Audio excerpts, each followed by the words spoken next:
Mm. God damn. Plop, plop, plop, plop, plop, plop, plop, plop, plop, plop, plop, plop.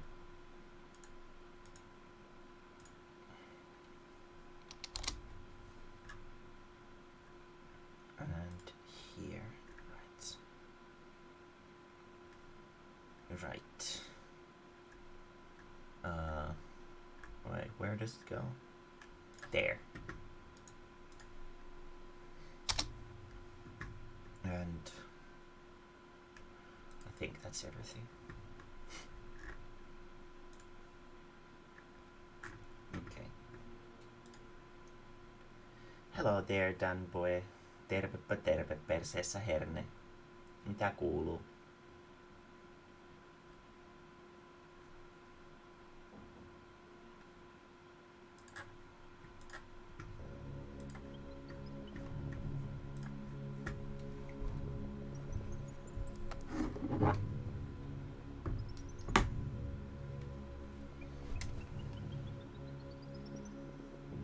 I just saw some shitty ad. What the hell? I don't know. Don't ask me.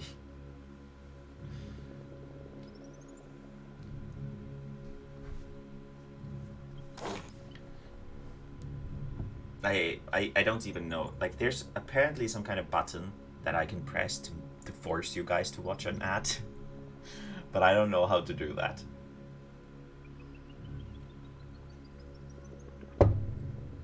So that's not me.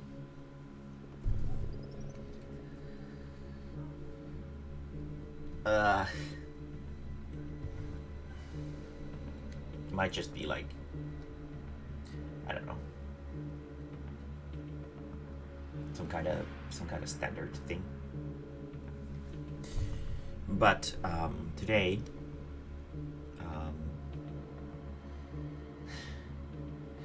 Papa, are you a bot? Are you a bot? You keep trying to basically the same messages. Are you a bot? Please tell me honestly. I guess you can't tell me if you're a bot, but I'm gonna have to have my mods sort of block you if you just keep posting me these. I'm guessing it's like the follow bot links and whatnot. And I don't really want your bots. I'm sorry. This isn't the place for you. But yeah, today we're gonna be drawing a monster. Specifically sort of designing it and probably doing like a small illustration of it. Hello, Mae-mae channel, how are you doing? I just woke up and I'm a little bit sort of like, you know, what is it called when you've just woken up and you're a little bit sleepy still? Groggy. I'm a little bit groggy, but otherwise I'm okay. And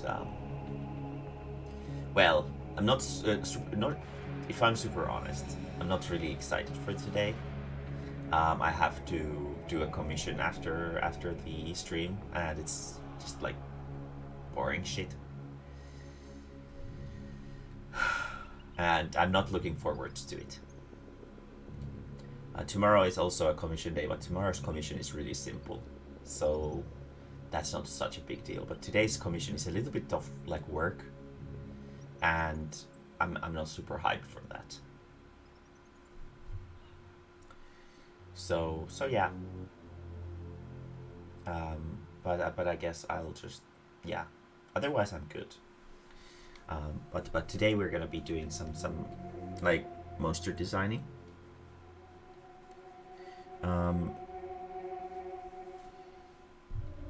Well, I guess we'll just get to it.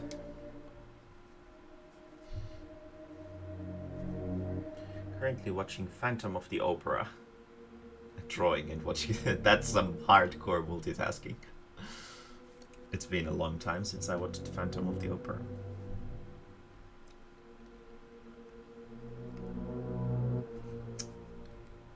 Let's see, let's first give it sort of like a basic anatomy. And I was originally thinking of sort of giving it like a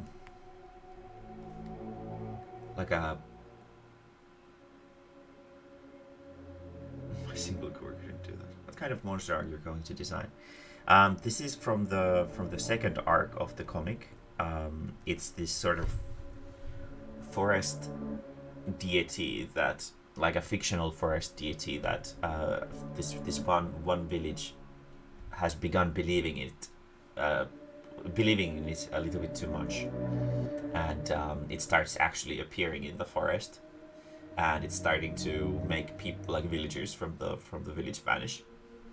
And I want to draw it first, like a design of it, so that when we get to the next chapter, there needs to be like a sort of like a cover page for the chapter, and I want the character to be in the cover page because we are sort of introduced to it on the first few pages of the chapter. There's like a prologue at the start of the chapter that sort of shows a character getting something done to them by this monster, and yeah.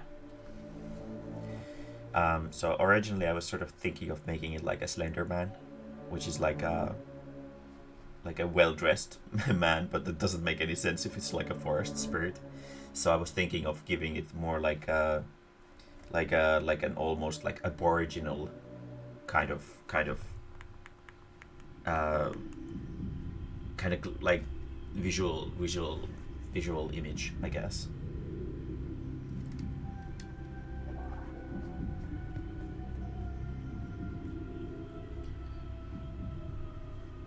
Yeah, it's not necessarily like a Wendigo. I think it's more.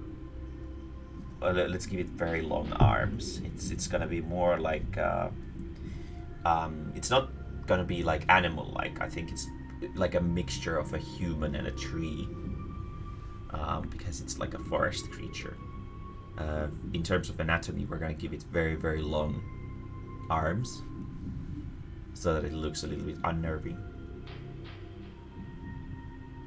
And I'm gonna give it like arms that are sort of like almost like twigs, like an ant. Yeah, a little bit like an ant, except just a tiny bit more into the human territory, and very, very sort of long. These things. It doesn't have a big head. It would have sort of like noticeable like muscles, but its arms would be like completely almost like twigs with how thin they are, and like this. And we're gonna give them like sort of thin skin and such, and it's gonna sort of have like an emancipated sort of looking stomach. Actually, I need to look at pictures of how people with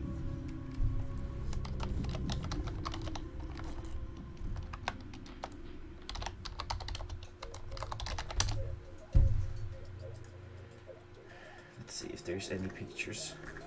No.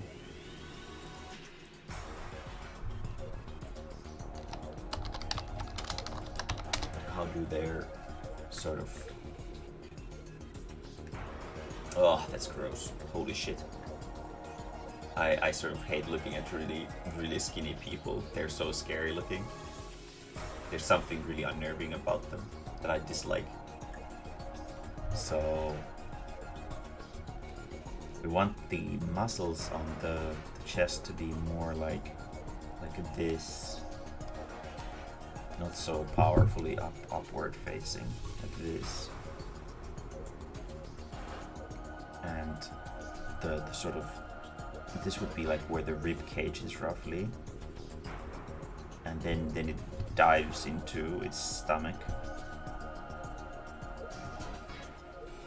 and it's these bones would be very prominent because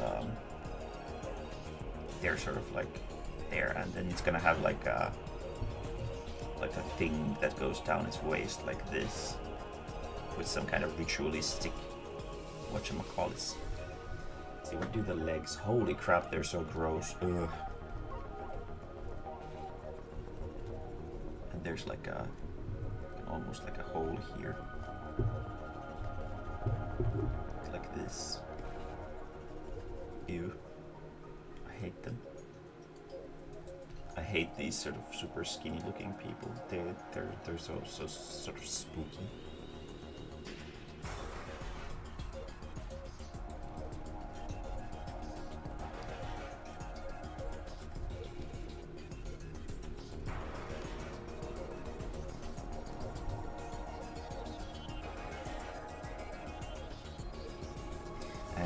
It doesn't have a big head.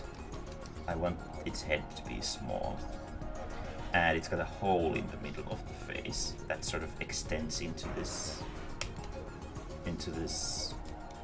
thing that just keeps going in here somewhere. And we're gonna give it like a spiraling effect. Like this.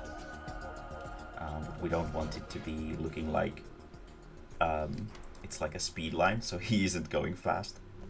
Gotta go fast. He's actually very slow.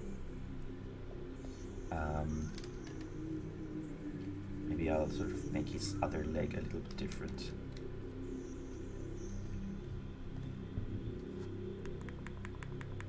Or maybe not. I think it might be alright.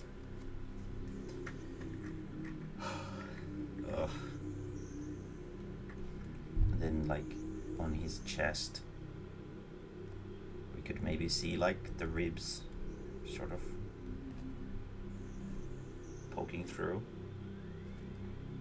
Maybe his spine would be like a little bit overly protruded back here. And his shoulders are overly emphasized maybe, so that it looks as unnatural as possible. There we go.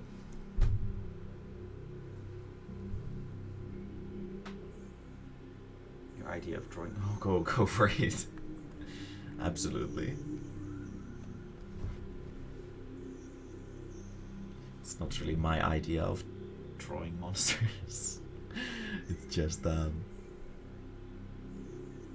just have to draw monsters because it's something that I kind of need right now in my series. Let's make his arms equal, like so. And his hands could be like overly big and skinny, and like shovels. I'm gonna make his fingers proper. I don't want to give him like the caricaturized, overly sharp fingers. Maybe I want to just give him sort of like filthy fingernails, so he looks like he's been digging through mud a lot.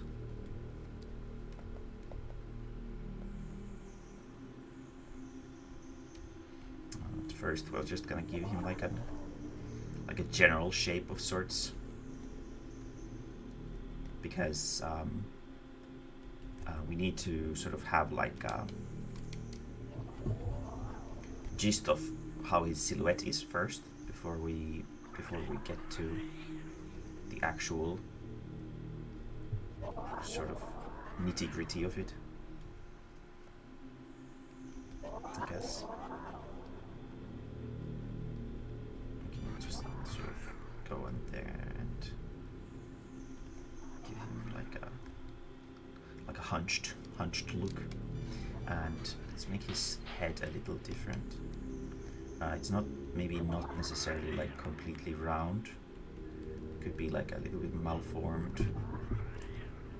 Don't know yet. We'll go into the head later, because the head is sort of like a very focal point of our monster here. So we don't want to do it yet. Does this creature? Yes, it does, but can't really go into them, or otherwise it's gonna be a spoiler. It is an unreleased comic after all, so I can't unfortunately go really into the creature's specific properties right now. I'm sorry. Should the thing maybe be like a full? No, I think it's better if it's like that. It sort of looks like a ritualistic thing, and I can sort of look at some kind of aboriginal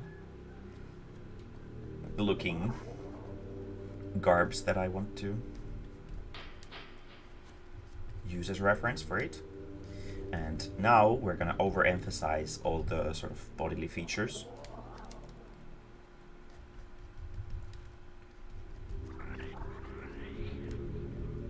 So that it looks a little bit overly sort of like you can see an unnecessary amount of details through its skin.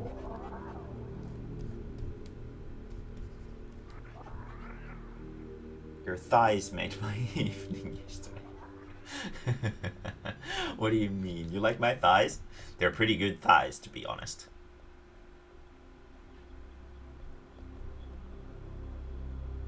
Yeah, it is. It is. It's the primary antagonist of the next arc. Well, no, it's not. It's just like a monster that is caused by people imagining things. So technically speaking, it's not like an antagonist. It's the people who created it who are like the true antagonists of the chapter.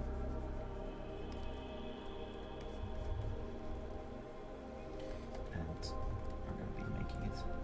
This is like this is not like a sort of sentient creature. It's more like just like a monstrosity.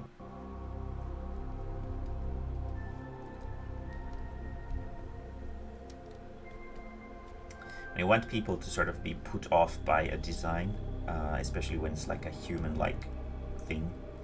It's good to sort of start with very human-like features and then overemphasize them to make it feel unnatural. And his stomach would be here. It's like this empty pit, and there would be like a weird overly low rib cage, so that its rib cage is somewhere in here.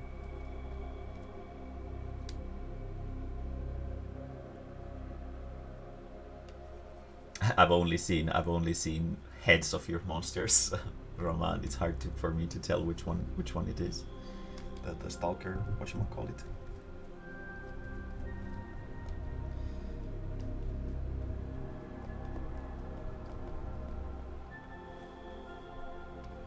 And then we're gonna be giving it like a neck. I'm gonna have to do something about the head that makes it look a little bit more unpleasant. Right now it's too sort of cutesy looking. There we go.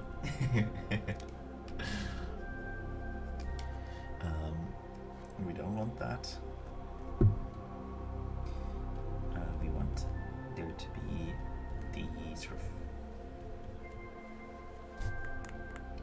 indents of its ribs going down through this.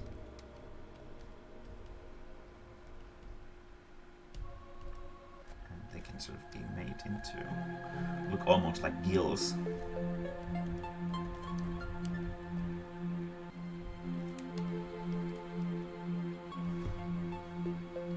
Is there anything specific you can tell us about it without spoiling it?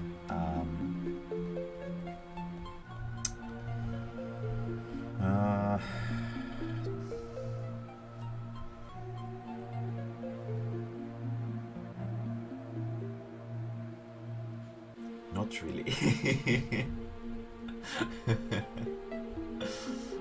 It's got a lot of design features that are something that become like important sort of shockers in the sort of plot line once you start reading it. So right now, unfortunately, I can't tell you guys much about the monster. I can just sort of draw it and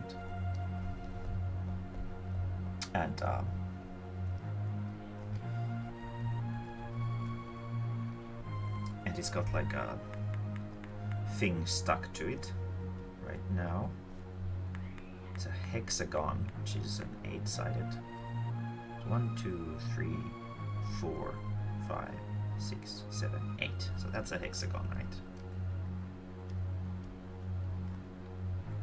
It's got a hexagon stuck to its chest.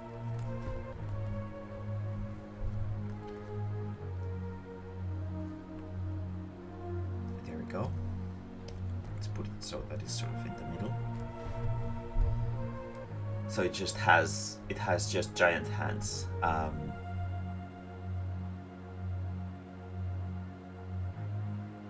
Octagon. Right it is. I wonder which one I wrote into the script. I actually don't remember. Maybe if it's a, because I sort of remember writing hexagon, which would be 6-sided, right? 1, 2, 3, 4, 5, 6, like this, right? So that's a hexagon. There's something about the hexa thing that keeps making me think that it's for 8. But I'm pretty sure I wrote into the script that it's a hexagon. So let's put it like this into the chest. But yeah, the monster has a lot of sort of design points that become heavy spoilers. Heavy spoilers for. So yeah. No, I think 8-sided is octagon, right?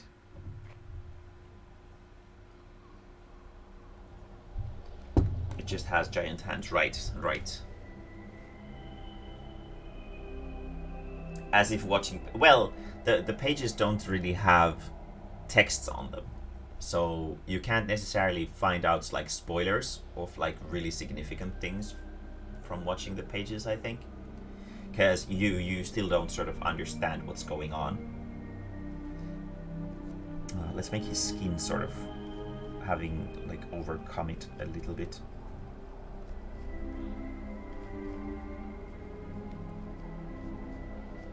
It might feel like spoilers to you, Kuono, since you've read the script, but to people who don't understand what's going on, it's not that simple to figure out what's going on, I think. And then we kind of do like so that the skin is sort of like it's like it doesn't like this thing being on its chest, so the skin is like irritated around it.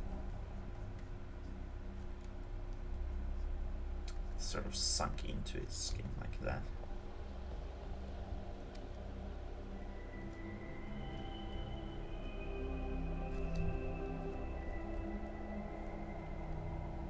But everyone mostly just wants Horuna.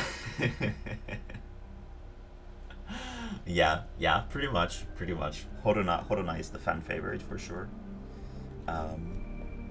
So it's not that kind of out of the ballpark to think that everybody just wants Horuna.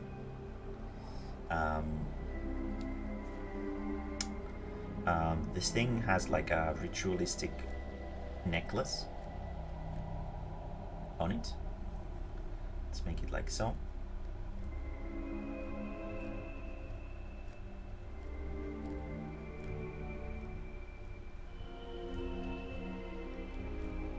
And in between these are these sort of long, thin pieces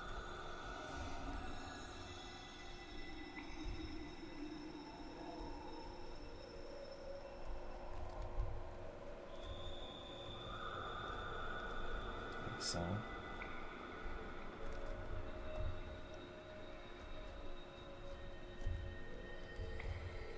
Remember, when you're sort of designing things, you don't need to make the line work super refined, because when you're designing things, you don't yet know what you're doing, which means that it's important to leave yourself sort of room for fixing the design and whatnot, so you don't get too set on something just because it's too well refined in terms of drawing.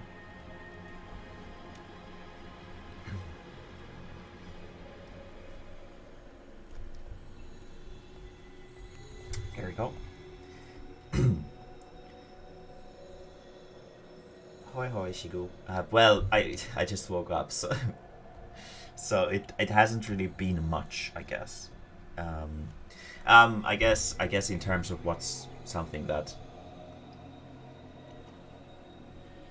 sort of happened today, would be some dude on Twitter. I've got, I guess it's like an amateur rapper or something like that. Sent me a private message being like, hey bro, I saw your like Twitch channel, and I made this music and you can use it if you want to, and it's about simps. And I was like, yeah, I don't really have any. I'm not that popular yet, so it might not be sort of right for me. So maybe how was yesterday? Yeah, yesterday was all right? Question mark. I watched this video about this woman who murdered her boyfriend. She was like a stalker, and she murdered her boyfriend, and I think she's like a, what is it called, like when you're like are you a simp? I don't know. I guess you might be a simp, but I don't really have enough simps yet. That sort of would warrant me to be listening to a rap song about simping. I'm not that deep into it yet, I guess. And but yeah, so I watched this documentary about this woman who killed her crush, and to this day, to my understanding, she still claims to be innocent, even though the police found her DNA on the scene.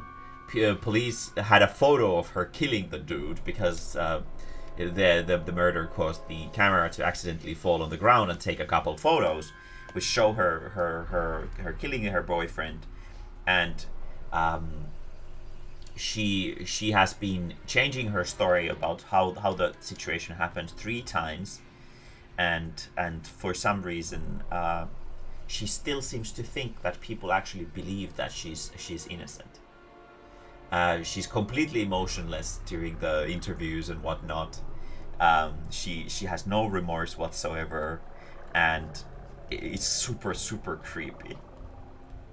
And it's just, she's such a fucking freak.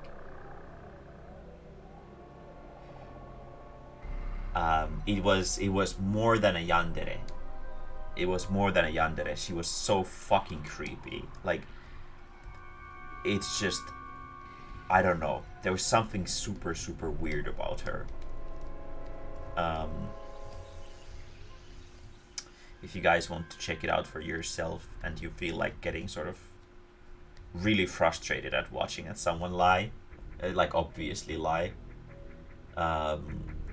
you can check out The Wrath of Jody. You can sort of find the video through that. Let's make his thumb a lot longer. I can't watch those videos or I'll get spooked of meeting those crazy people. Meanwhile, I've been watching super size versus super skinny videos and feeling both fat and skinny. Keeping busy, huh? Doodle very good.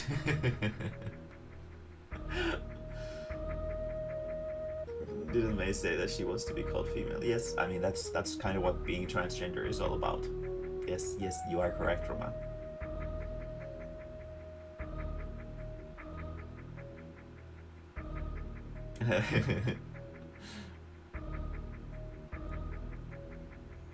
So I'm not gay. True that, Roman. Checkmate. Trans men don't want to be called female. Yeah, they don't, but I'm not a trans man. So, I'm a trans woman. Obviously, trans women want to be called female. I just don't sort of have like these strict policies for my channel about it because I don't want them. You guys can call me whatever you wish. There's too much history of these like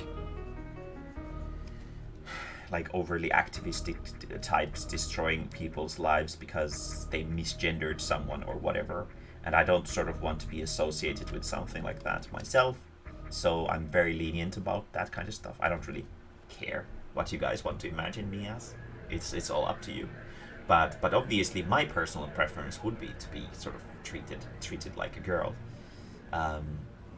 But I don't really I'm not that insecure that I need everybody to be sort of adhering to this rule.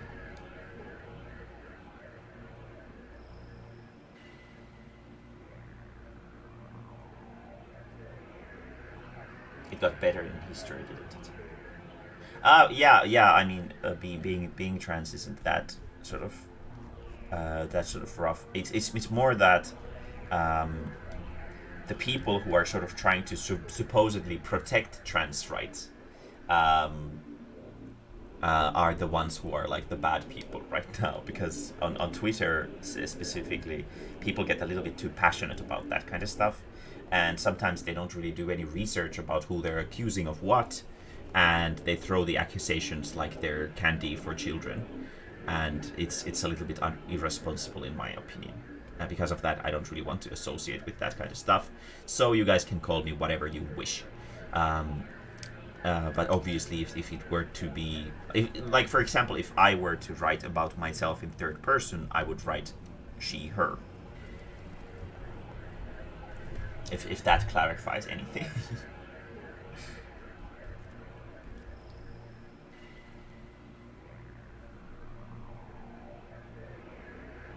Mostly just listen to videos while I'm working, and then I hear something interesting from the video and start watching it. I get distracted easily. Oh yeah.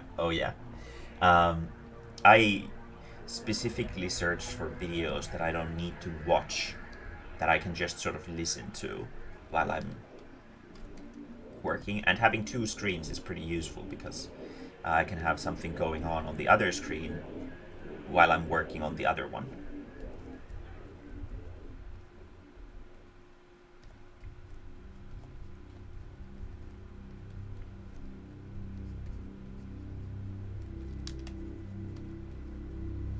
I need another screen. Yeah, they are very convenient.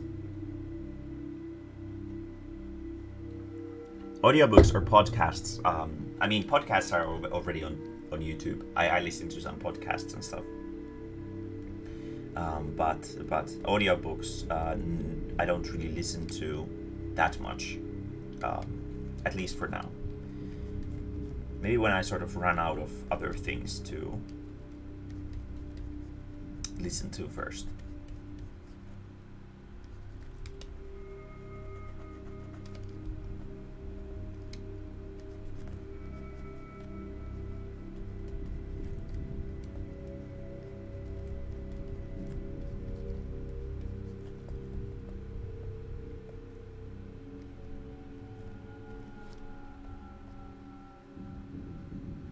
Since you're trans, do you eat female hormones? Yeah, I call them magic beans. I do, yes. I'm diagnosed. I'm not just like someone who recently came out of the closet or anything. I've been diagnosed for like 6 years now, and I've been eating the magic beans for a long time. Jellyfish donut. Let's see. Sadistic bro. Um,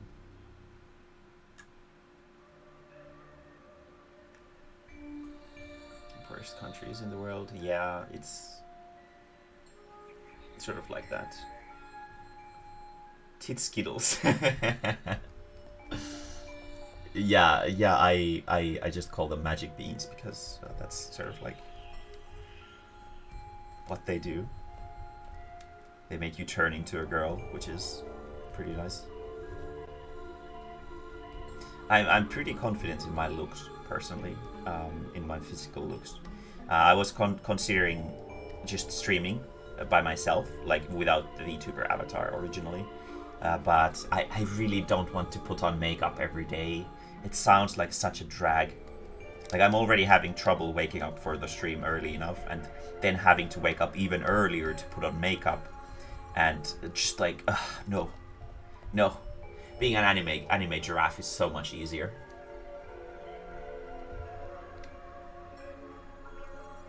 How does it work, if you don't mind me asking? So, I guess I gotta give you a short summary. So I have 3 different things that I need to eat. There's this one, and these ones. I need to eat 4 things every day. This thing here, this little buddy here, it blocks testosterone, so my body doesn't produce any testosterone. So boy hormones go poof. No.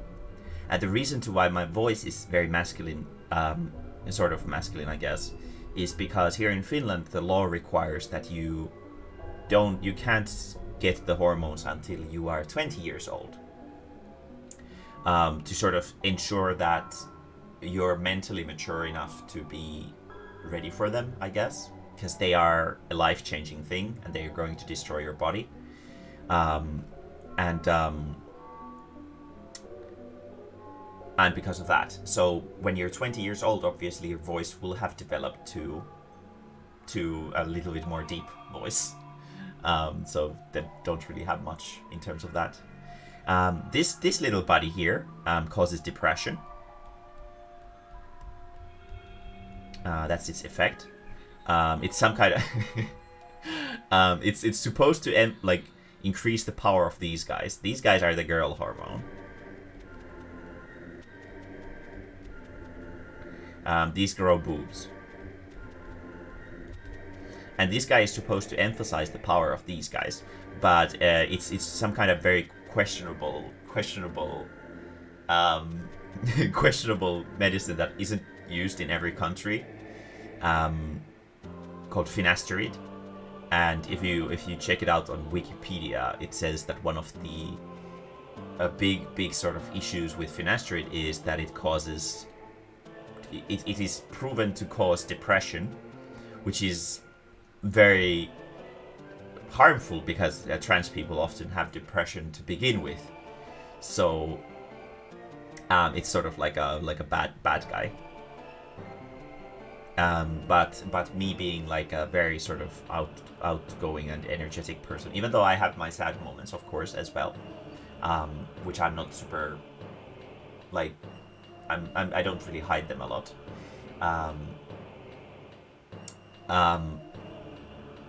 I don't really have. I don't have depression. I'm sort of like. I'm pretty like, I guess, durable when it comes down to heavy duty stuff like depression. So it doesn't really have that harmful effect to me, and it emphasizes the power of these guys, so it makes them stronger, which means bigger boobies. Bigger boobies. I wish. But yeah, it apparently makes these work faster and better. And admittedly, the effect started very quickly when I started eating this stuff. But yeah, so you eat these guys, one set of these every day, and it starts slowly turning your body into a more female one. I've been to a surgery that removed my Adam's apple, so I don't have an Adam's apple. It was really gross because you were awake for the entire surgery. Um, and yeah, that's about it. Um, there's not really much else to it, I guess. You just kind of eat them and you become more girl-like. They make your skin more supple and soft. Sort of change the placement of fat on your body to be a more feminine kind. So for like dudes, the fat sort of builds up in your stomach, like this. And for girls, the fat goes like into your boobs and into your thighs, like this. So it sort of changes how fat distributes in your body.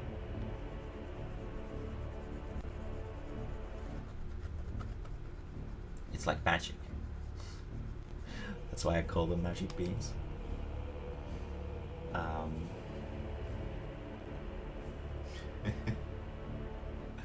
Were you surprised that your body changed for the first time? Will your dick also disappear? I wish. No, unfortunately. You can get surgery for that, though. But there's a lot of complications about the surgery that can happen, and it can completely like destroy everything down there. So I'm kind of scared of going there. So for now, I'm good as I am.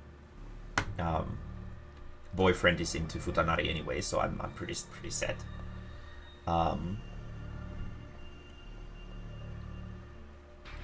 So yeah.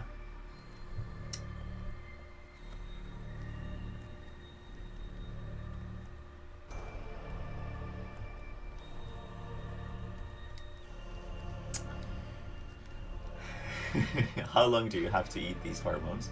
For the rest of my life. I don't like a person's body doesn't just suddenly start producing the female hormones. I have to eat them myself for the rest of my life. So I'm pretty much stuck like this for the rest of my life. Do you know meat? I don't know. That sounds gross though. I do not know Meat Canyon, unfortunately. But yeah, I was very surprised when my body started changing, and I was really happy. It was like one of the first times in my life that I was like able to walk in front of a mirror and be like, "Holy shit, you look great! Who's this stylish giraffe?" And it was like a really sort of like great experience. Who is messaging me on Discord? XDDDD. Okay, great message. Let's see. I need to find a reference of like aboriginal ritualistic garb.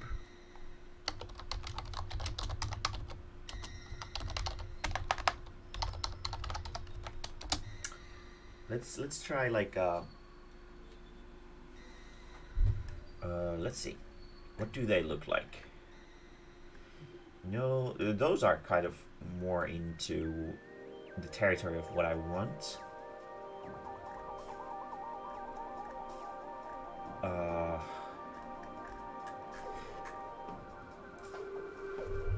Maybe there's something that would have like sort of, because this monster isn't going to appear a lot in the series, which means that you can make its design a little bit more like detailed.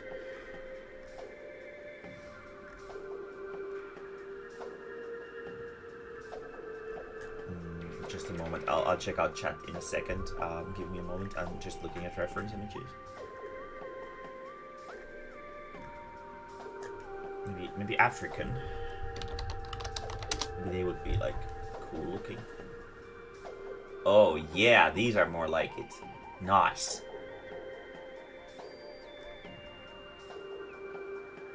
Okay.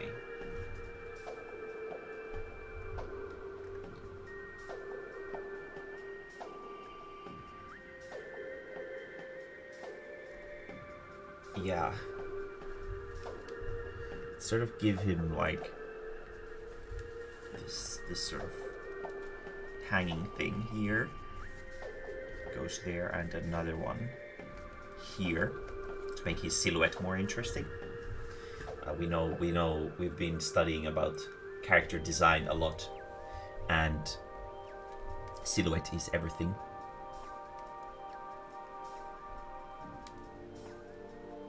Maybe I want him to be a little bit more, taking like a little bit more aggressive step. It might look a little bit better.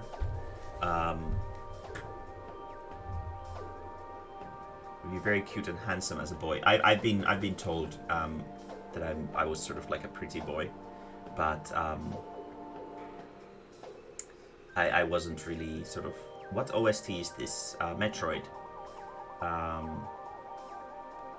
Were you happy? Never happy with your looks as a boy? I was when I was cross-dressing. If you want to design really disturbing monsters, just watch at least one video from Meat Canyon. Shintaro Kago. Yeah, I'm not really doing body horror. I'm just sort of like trying to figure out like the kind of garb that I want to give him, the sort of ritualistic feel to it. He's not supposed to be like super grotesque looking, because like he's the sort of like introduction monster into the series, which isn't supposed to scare viewers away from the series.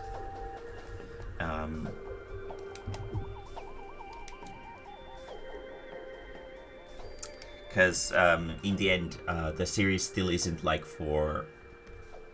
It's not like, I guess, like an adult series. Actually, let's make them a little bit bigger. This is definitely not an adult series, I think, because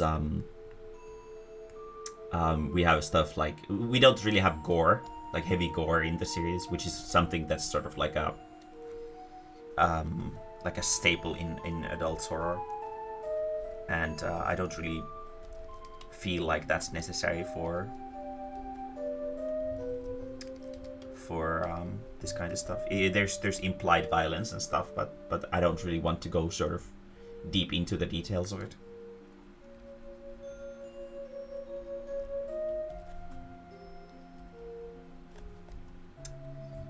And this could be like a thing, and then this has like a pattern of some kind.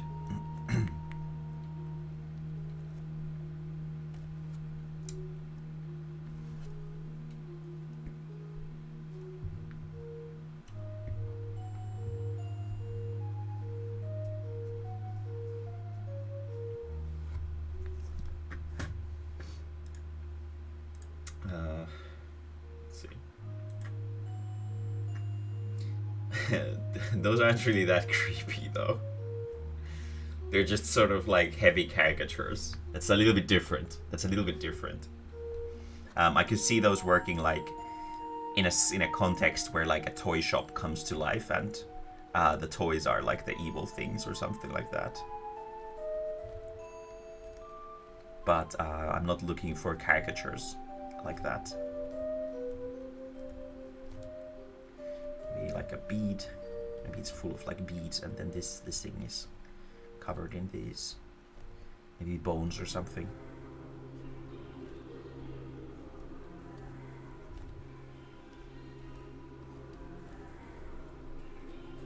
Because it needs to sit into the thematic and the style of the comic. And this isn't really like a comedy series, I guess. So that kind of designs don't really work here.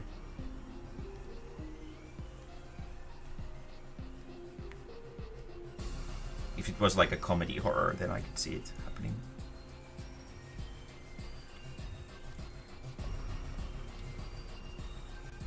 This is gonna be such a fucking pain to draw these things. Luckily the monster doesn't show up a lot. As monsters should.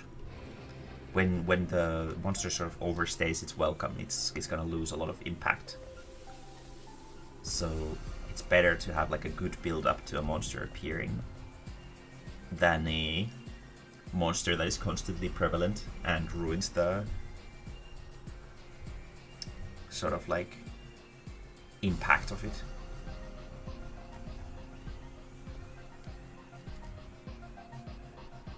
Like so. We do the same thing for this side.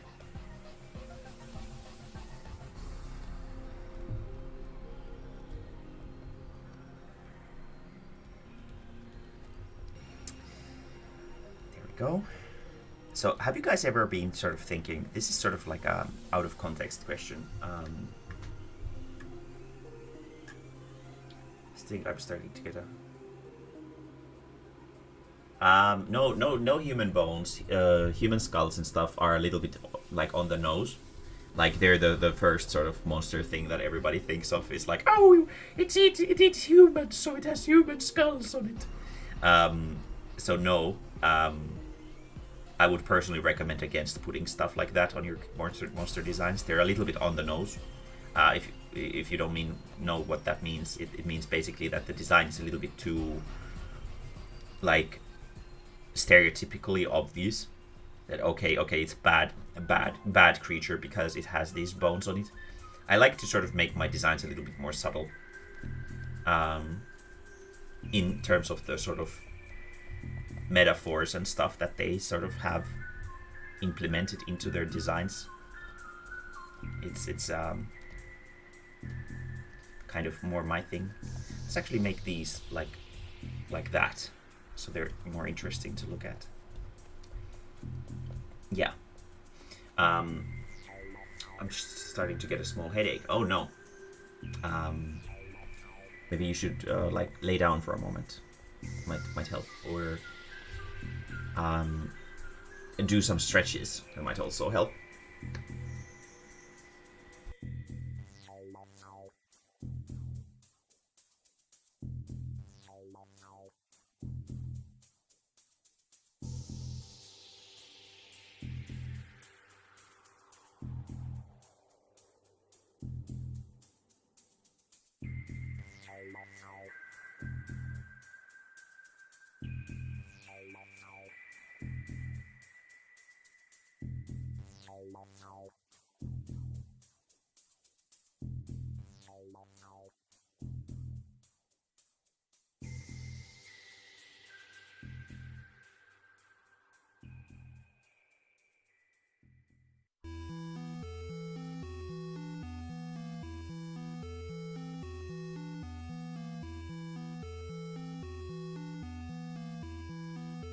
Oh.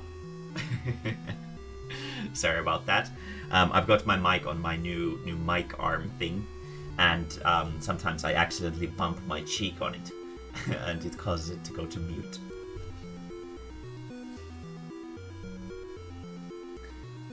Yeah, I did check the Shintaro Kago. Yeah, that's not really something that I want to be drawing for a comic. Absolutely not. Looks like that's a sort of like more illustration-based monster design. I'm not trying to do a Junji Ito here, where there's like you've spent like years working on a single page. That's not really my sort of intention here. So I can't do stuff like that. And body horror, I feel that's like a very popular thing in Japan. I think there's like some authors that do that already. So I don't really necessarily want to be doing that kind of stuff for my thing. We're gonna give him black fingernails. He's been taking good care of his nails, like the fashionable bastard he is. And black toenails.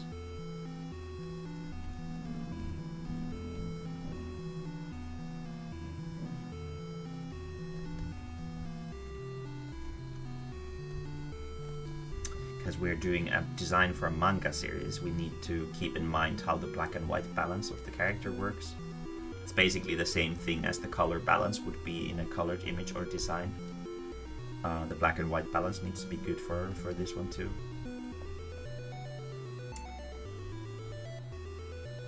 And this one's supposed to have this big bump on here. This. It's because of the heat. Don't forget to drink and hydrate.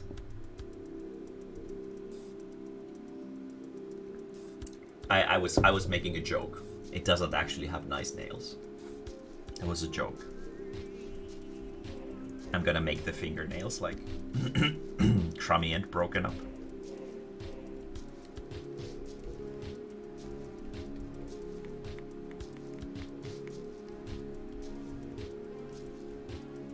It would be kind of funny to have like a monster that comes at you and it's got fucking sparkling pedicure and manicure done to it. Just like, wait, what? Why are your fingers so fucking pretty?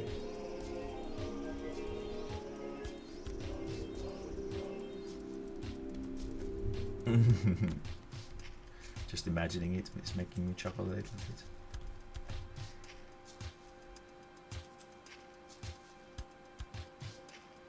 Working outside in heat as well, I'd love to work shirtless. Though I have a bit of a pudge. Yeah, I know that feeling. Well, I don't really want to work shirtless. I've never really been a shirtless kind of person.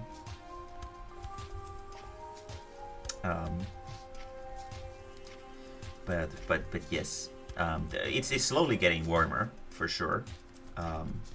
I sort of live at night, so it's not that sort of prevalent for me.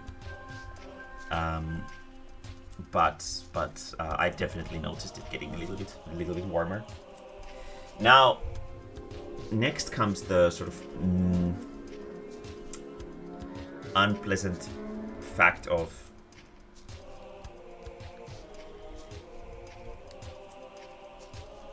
maybe he has like a of how I'm gonna do his skin. I sort of wanted him to be like almost completely dark. But that sounds like a huge fucking pain to color or like draw, because that would mean that I would have to go over his entire body like this.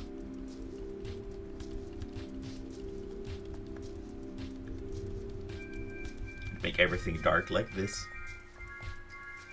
which does take some time. But it would fit the motif a little bit, so there would be like a design sort of consistency with the monsters. I guess I have to. Fucking hell. So that means that we have to leave this stuff very pale, so that it doesn't sort of clash with the darkness of his other stuff. Also, I guess this toe is on the wrong side. This is supposed to be the pinky toe. It's supposed to be on this side, like this.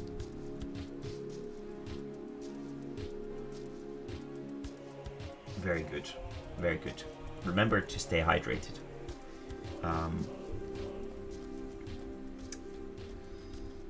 This is such a bad idea for a comic character to have this kind of design, but I mean it does emphasize the sort of fucking hell. I'm gonna regret this. He's gonna look decent, but I'm gonna regret this for sure.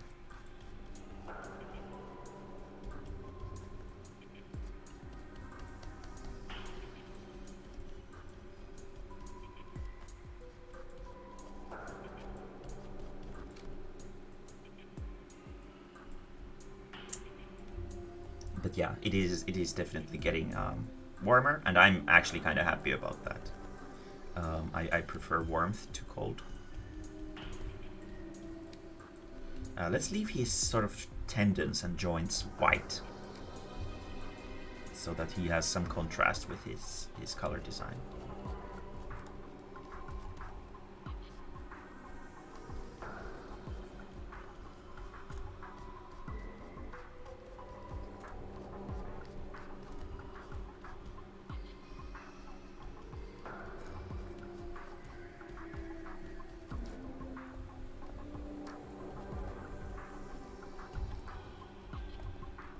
Sort of like that.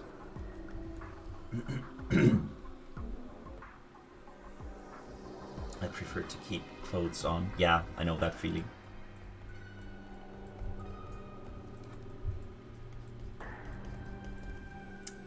this one would be like bulbous, so we are going to keep it a little bit white as well.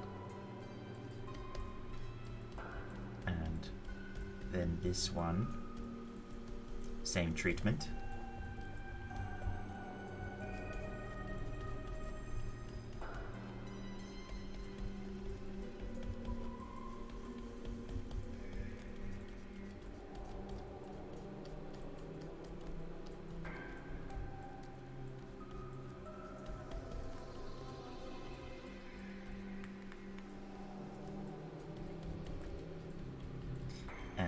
Here as well. Maybe I could actually keep his fingernails white. They might be sort of like a nice little change to the usual stuff.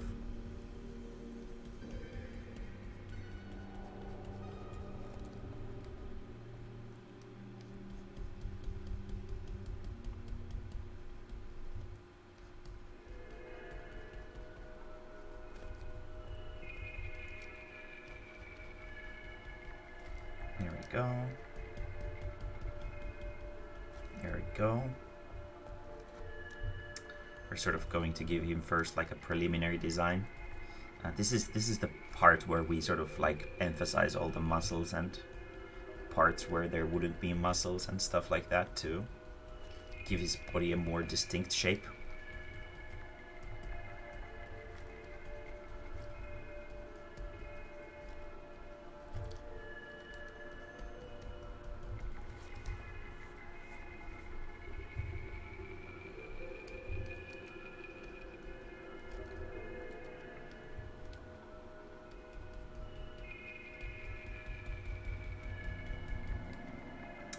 Like so.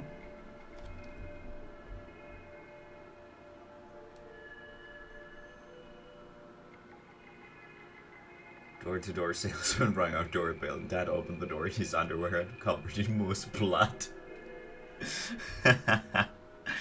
Very nice. Good impressions all around.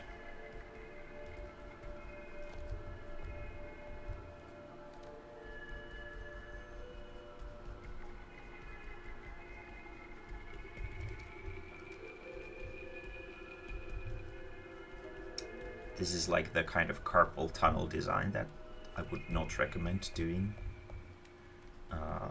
Doing this sort of texture is sort of straining to your wrist. It's not very good.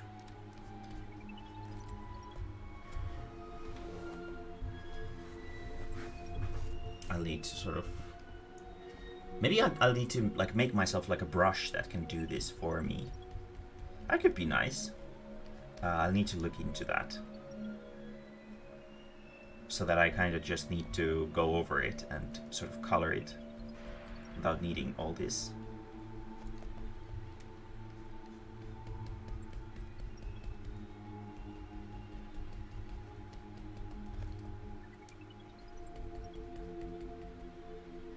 I need to look more into sort of making custom brushes to begin with. I have my G pen is a custom G pen. It gives the line art stuff like its distinct shape, which is sort of nice, but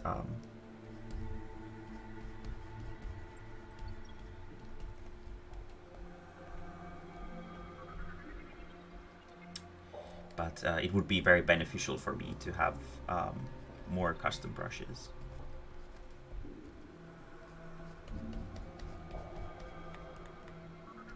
Maybe it has some kind of like a paling area here on its chest, like around the thing that's lodged into his chest. That could be a thing. Would reduce some workload from me, so that I sort of give it like an impression of.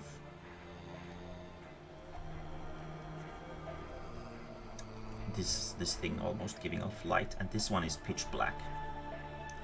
This one is completely pitch black, like so. So it almost looks like a hole.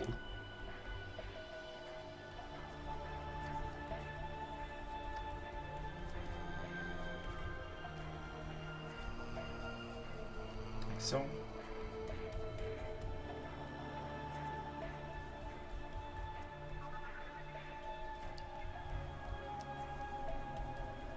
And like so.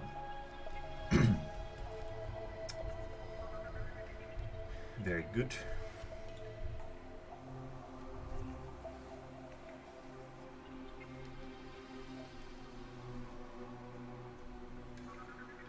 Girls are very low priority. I'm not making fun of you, by the way. Just had to clarify. Very good. Yeah, Kono has his anime waifus on his gacha game, so real girls aren't good enough for him. Gacha is waifu. It has his waifu.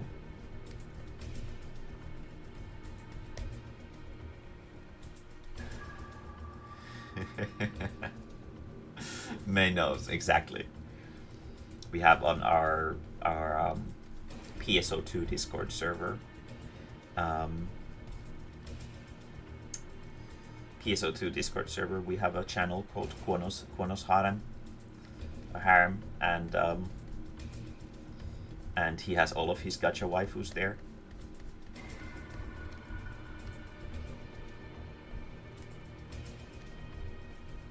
Cagliostro being the best one, of course. God, I wish alchemy was real. I would be so fucking using it.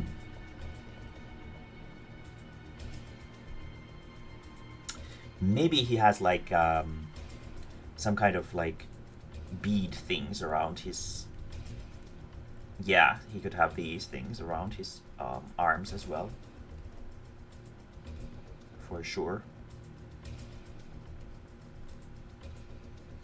To give him his arms a little bit more of something interesting in terms of the design.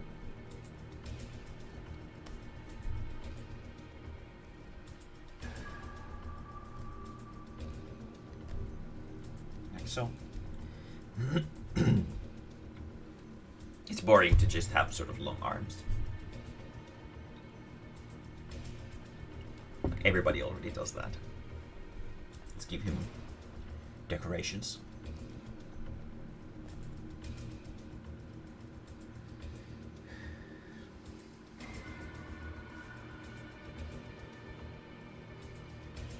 Make games and play games. Alchemy would be cool. Yeah. To my understanding, you can turn into a lolly with alchemy. I would fucking love that. But sadly, that's not possible.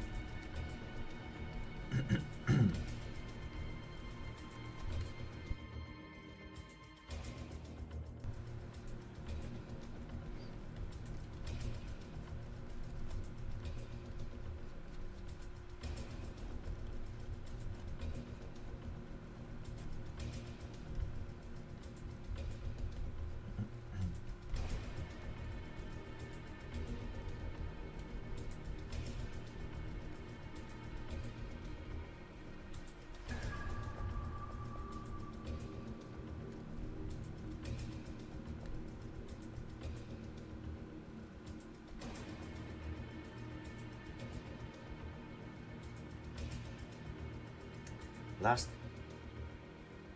what? Maybe call a girl for a coffee.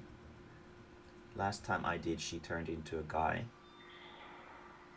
May didn't turn into a guy. What the hell? It was someone else. This is he means that even though he thought he called a girl, it turned out to be a dude.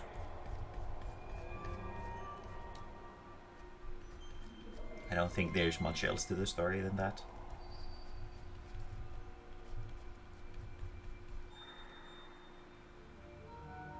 Oh. Oh, right. Oh, yeah. Inside. Okay. Yeah. Now I get it. Yes. Insider information. True. Yes. I know what you're talking about now. This is true. Yes.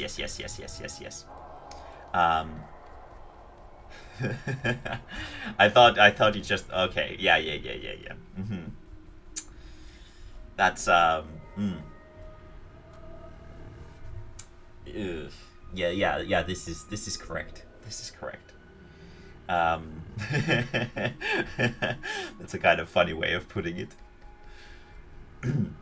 Inside jokes. Inside jokes.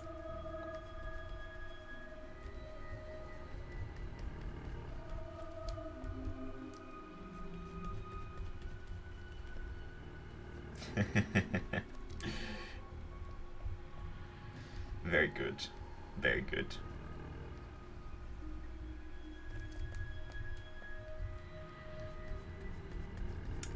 Um, this is true. Yeah, what the fuck do you mean, Shigu? Was it May? What do you mean? I'm a beautiful, fair maiden. What the fuck do you mean? Was it May? The fuck? Rude.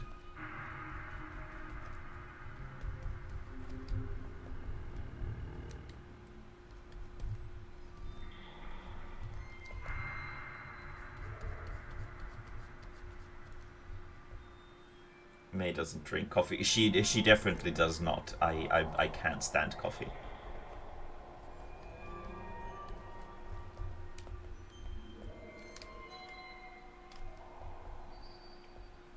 There we go. Nice sexy arms, bro.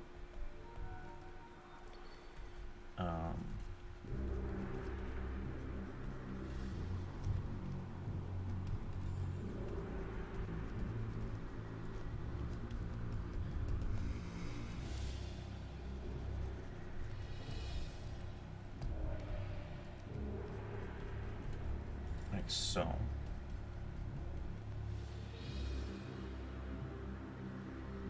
Fair maiden calls me names like a drunken sailor. Drunken sailors can be fair maidens too.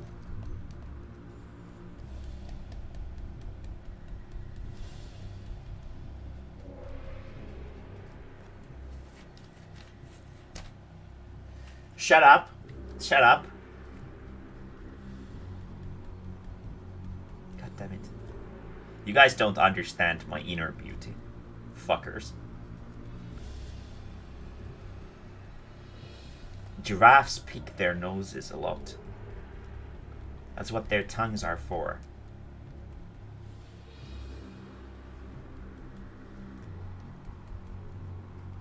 That's one of the big benefits of being a VTuber as well, is that you guys can't blame me for picking my nose. You'll never know. Yeah, see, Roman understands it. Yeah, you fuckers, you just don't understand a woman's heart. Roman gets it.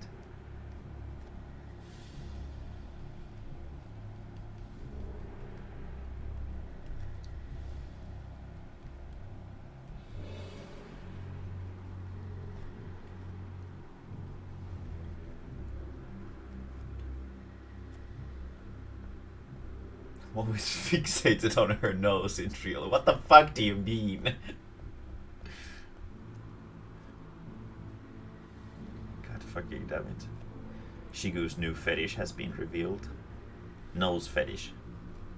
I wonder if there are people who have a fetish for noses. I'm sure there are. There's a fetish for everything.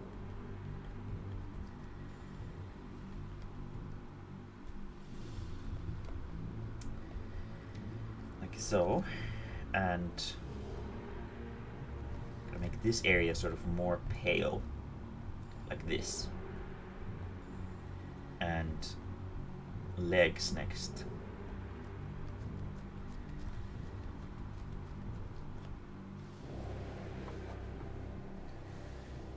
Unless you tell us you picked your nose. Well, I'm not gonna be telling you guys, obviously. Shut up.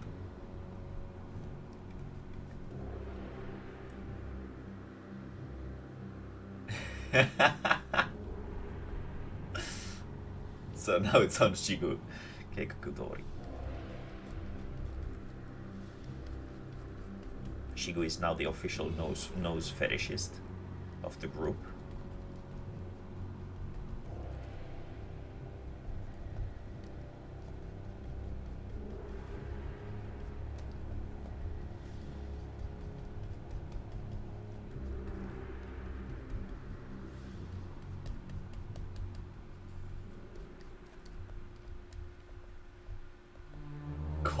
Hanena from Seven Dwarfs. I hate it.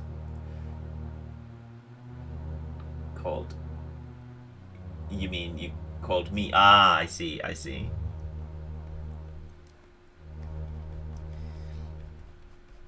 Yeah, for me, it's like when I'm talking a lot and drinking a lot, my nose sometimes starts running a little bit, and I don't want to have like a snot glob dangling from my nose. So yeah, just drawing a monster with big nose at this point.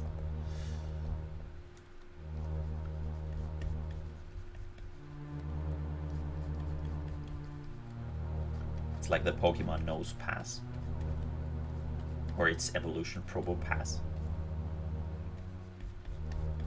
The best nose boys out there.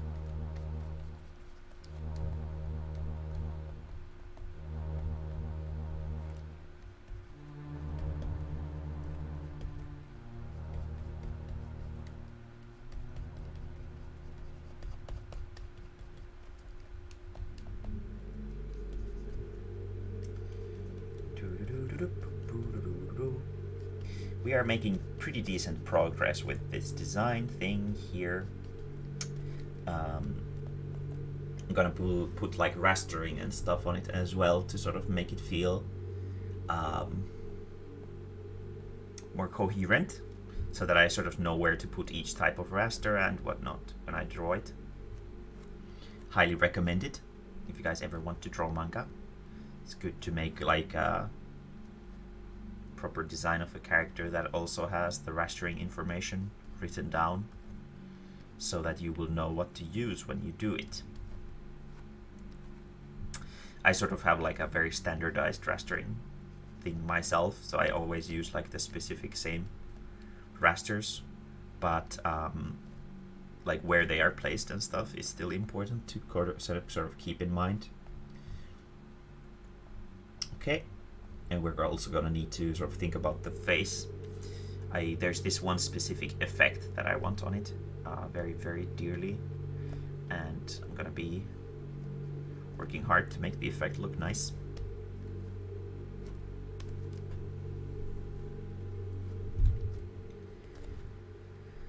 Otherwise, the design is pretty alright. I like the silhouette. I like the. I mean, it's pretty decent. It's nothing sort of like something that I would basically put on my portfolio, but it is decent. It's like a good beginner monster design for like the start of the series. Can't be too sort of like epic, or it's gonna be sort of out of place to be fighting like the most epic looking monster at the start of the shit. It's more of like let's make these black so that they stand out as well. Very nice.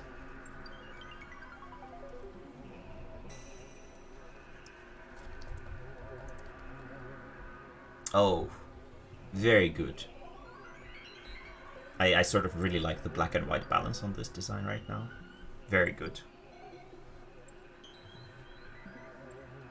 My favorite kind of monster is the one-eyed kind. I see. I like monsters that have a single eye or stuff like that, or sort of like an eye motif. We actually talked about this a while ago. The main monster of this series, the sort of antagonistic monster, has one eye as well.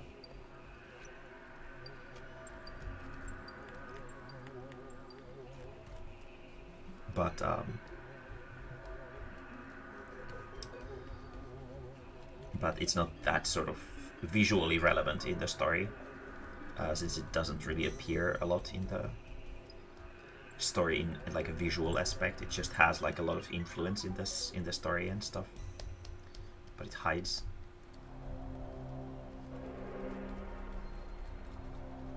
And then the Horuna's thing has like multiple eyes, big eyes.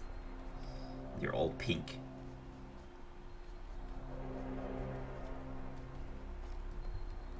Pink is the most dangerous color.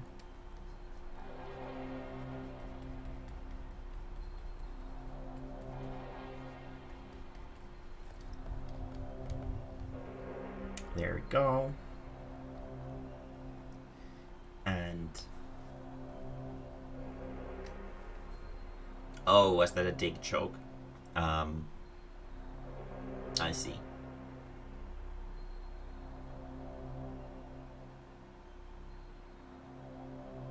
Cheek on the mic is the antagonist of the day. Let's do the. Well, I'll give it first some sort of like design highlights, so that we can sort of make its anatomy more apparent. Like so. So that the blackness doesn't sort of get muddled in itself, essentially. We want to sort of give it like highlights to make it its body distinct from the line work. Make it feel a little bit more three-dimensional.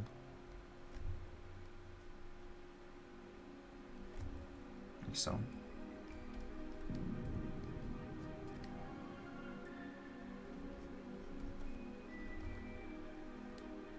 Very good. Over there.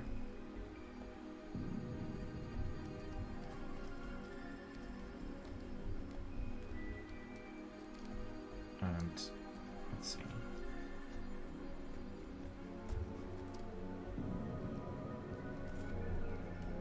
Let's make this very sharp. So, oh yeah, I was gonna ask about this earlier on today on the stream, but this is completely random and pointless, and I'm sorry if it's a really boring topic, but you guys sort of know. Wait, you guys can still hear me, right? You can hear me now, right? You guys can hear me. Yeah. Okay. Yes, okay, very good. Yeah. So, like, you know how there's these sort of like verbal vague expressions for amounts of things, like a few, a dozen, a couple, and so forth. The specifically the word a few. How many do you guys feel it is? Because I've always felt that a few is like 4. Like roughly 4.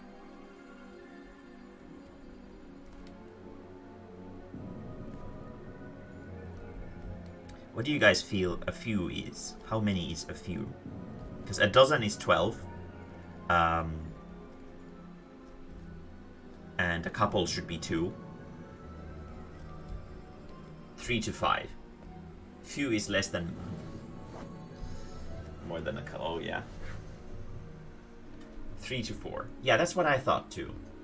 And I've been annoyed because on PSO2's one of the sites, they're sort of advertising that only a few days left until the next version releases, and it's still over a week until the fucking thing releases. And I'm like, someone doesn't know the definition of few. Fucking idiots. So yeah. Thank you for confirming my pointless little whatchamacallit.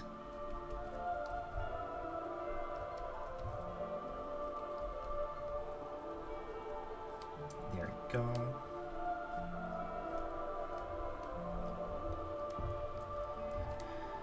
And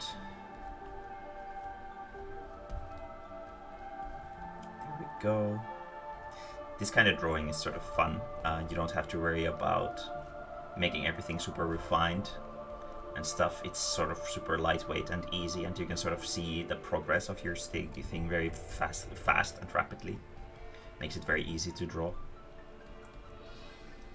I wish manga didn't have such high quality standards, so I could just doodle like this whenever I felt like it. But unfortunately I can't.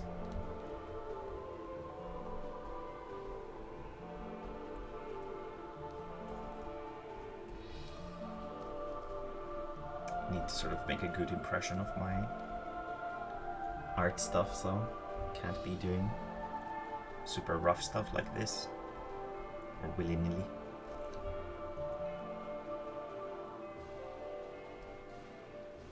and then in here sort of have this pattern that comes over it.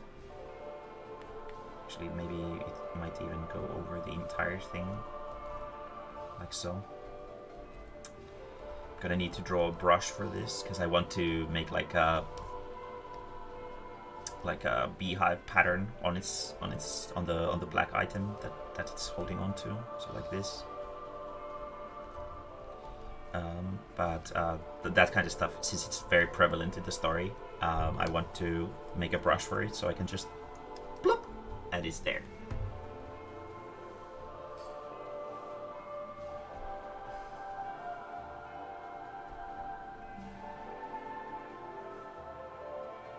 Everyone else's opinions are meaningless. This is true. So how does a giraffe draw while sleeping? I just have my hand on the drawing tablet, and when I wake up, there's something there's something drawn on it.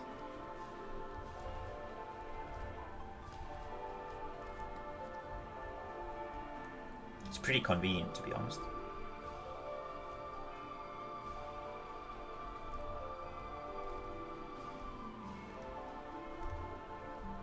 Oh yeah.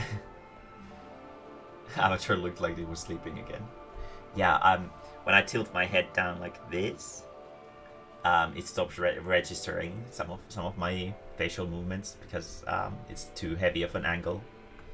Also might be because it's a little bit dark in my room. I need to turn my light towards my face a little bit so that it can analyze my beautiful giraffiness a little bit better.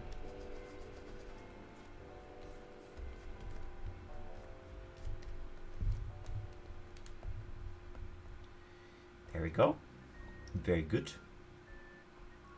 Now it's got those, it's got those, it's got the thing around its neck. Very good. Let's do the face. The face is very important because it has this element to it.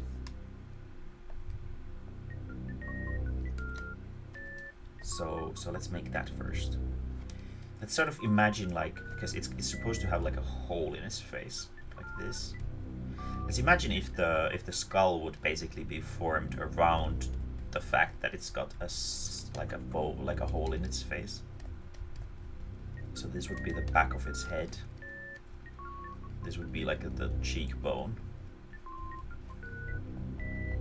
And because it's like a hole in the face, maybe its chin would be like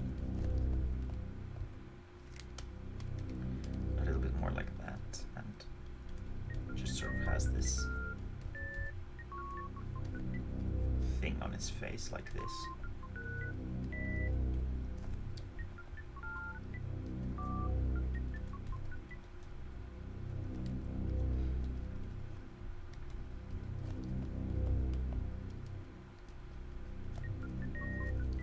Here we go. That's starting to look really unpleasant. Very good. Add some overly pointless wrinkles and details to its head to balance it out more, and starts looking really unpleasant. And then inside of its face, we have a spiral. Goes deep into it, like this.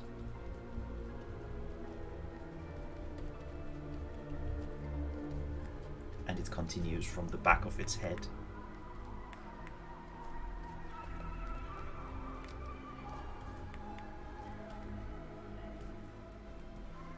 Like this.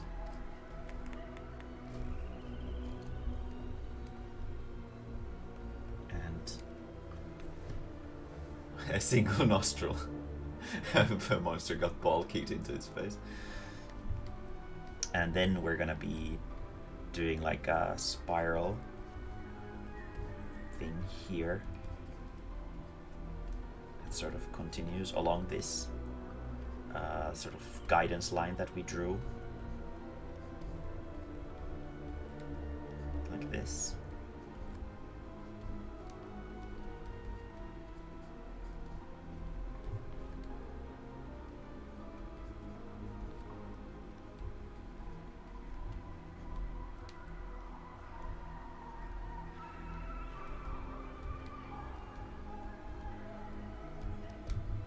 like so. And we remove this guidance line here.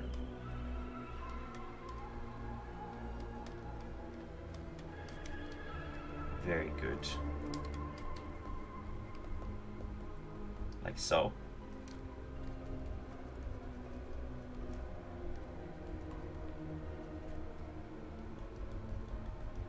Gonna give it like these sort of unpleasant little details on its face.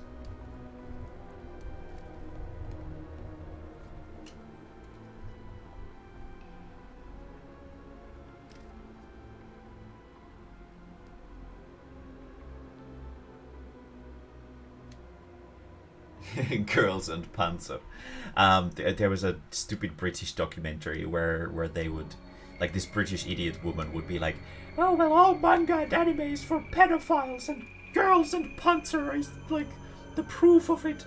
And she was interviewing the author of Girls and Panzer, who is so fucking annoyed with her, and it's the best.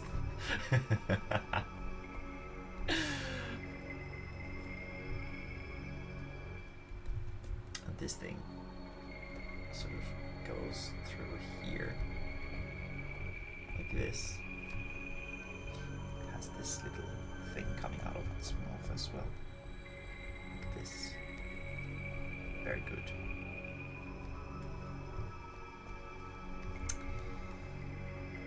And I'm gonna be doing like this, this, this. I came up with like a really good idea for how I want to sort of finish this chapter that has this monster in it. And I changed the script very recently to match that. And it makes the story writing a lot more involved, which is really good. You guys will find out about it eventually. I'm pretty sure this next arc is going to be covering the entirety of the first volume. So the first volume is going to be revolving around this dude here, after the introduction chapter that we just finished. So I think that's about right, since the intro chapter takes about 50 pages, and then no, it's 60, a little bit over 60, and then the rest of the book, which is like 100 pages, would go for this one. Let's make this like a little bit more subtle. There we go. Now let's do some rastering. Let's find some raster stuff.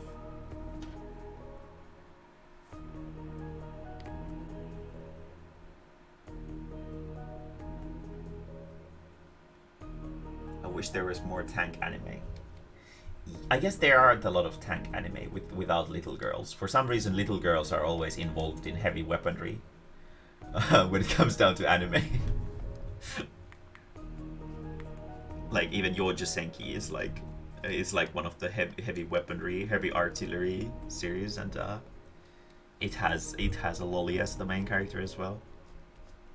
I haven't watched Girls on Panzer myself, but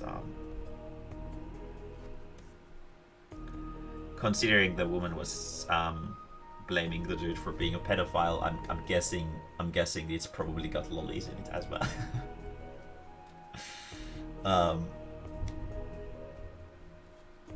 So yeah.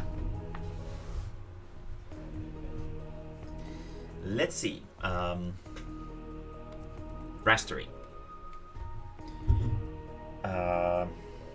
Do I want to give it like a basic gray to make its features a little bit more sort of obvious, or do I want to give it like a darker gray?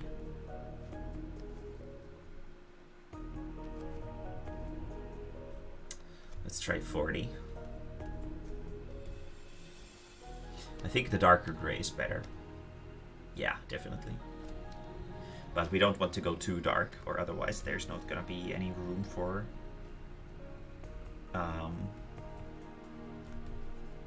shading. Let's do the rastering like this. See how it looks like after we're done.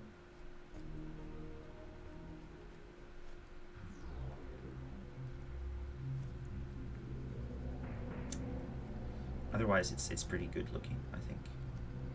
It's unpleasant enough. It's unnerving, but it's not too scary. So that it can still sort of go for even like a shonen magazine.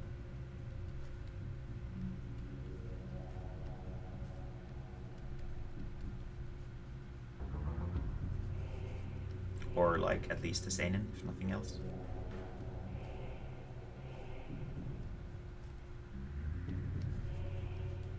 So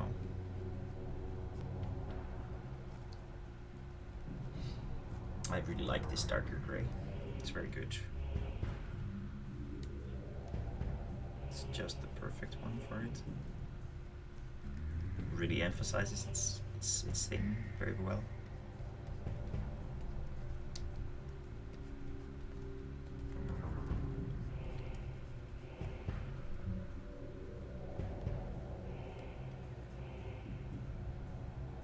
Said the concept on Discord looks trash because I'm still trash. Don't call yourself trash.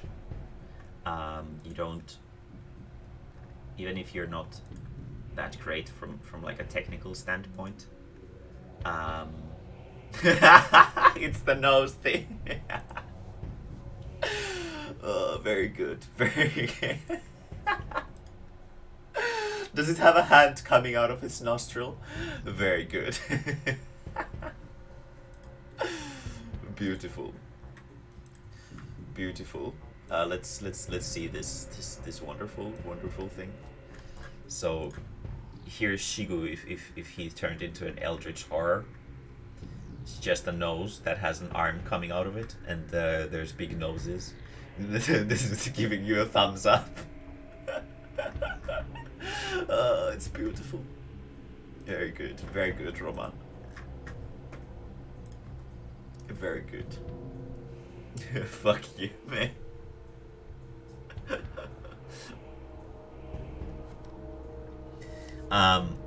But yeah, you don't, even if you're not as good as other people, or even if you kind of don't feel like your art is sort of good enough to meet your standards, even your own standards, you shouldn't still be calling yourself trash. It doesn't good for your own mental health and your sort of like ego as an artist. You should be proud of what you do because you put effort into it, even if it doesn't end up exactly the way you want it. Because if you don't have any pride in your work, then you're not going to be able to keep going with it for a long time. Because sometimes you're going to come across moments when there might be nobody else telling you that you've got what it takes but yourself. And in those moments, you can't sort of submit to thinking that everything you touch is trash.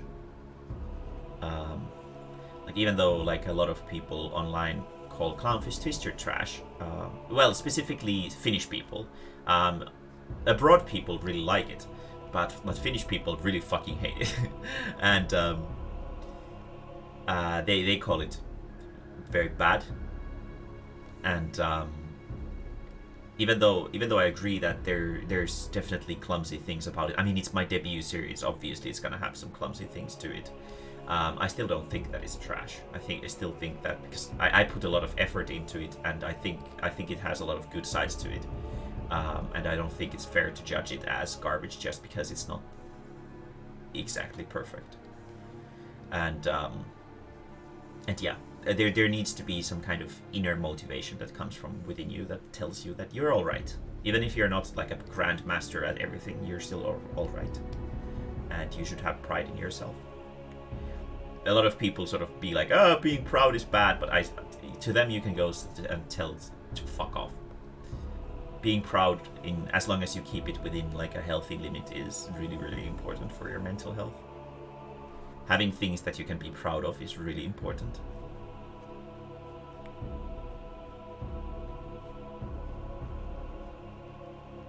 Even if it is a deadly sin to some people for some stupid reason. I mean, I guess if there's overindulgence in anything is bad. So yeah. Thank you, Komori. We're designing a monster for my manga. So it needs to be a little bit spooky. Actually, let's leave that And let's do it like this. So I'm gonna take another, and I'm gonna white out these specific areas around here.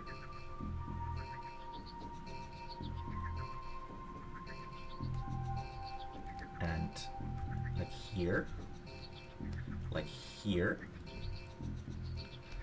here, here. Silver, see you later, if you're still here. Arms comes from his nose. His hands are used for programming. Wolfor, please. Time for bed, I guess. Dreams about Wolfor. Yeah, it's probably gonna be coming out spring next year, unfortunately. Since the corona situation doesn't seem to be getting any better. So most likely still spring next year, unfortunately. Let's do it like that. And let's give its knuckles some white as well, and this part as well.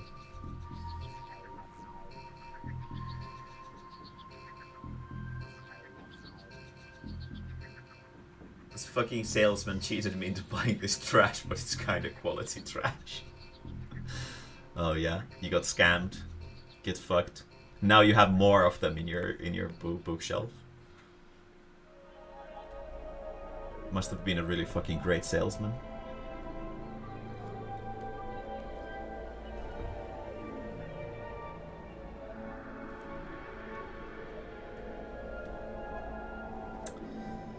And there we go. And now we're gonna take a next level raster. We're gonna put it here underneath this. Not 1, 20, please. There we go.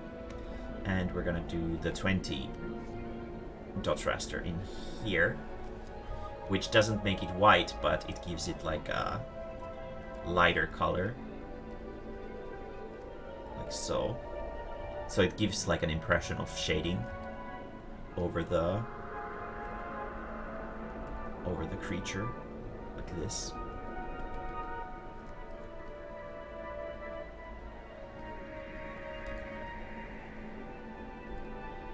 And very good. I think we could actually apply it to other places as well, if I'm not completely fooling myself. Like, let's make his muscles sort of more prevalent using the same method.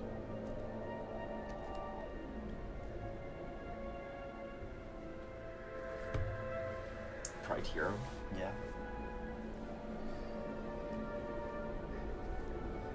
Yeah, don't sort of belittle your own work, even if you're not insanely confident with it. It's still important to sort of keep like a healthy amount of pride in your own work, I think, because that pride is what's going to carry you through a lot of tough times. And next, I'm gonna test something out. I want to see if I should do the highlights with pure white over the actual design, or should I do them with a soft brush.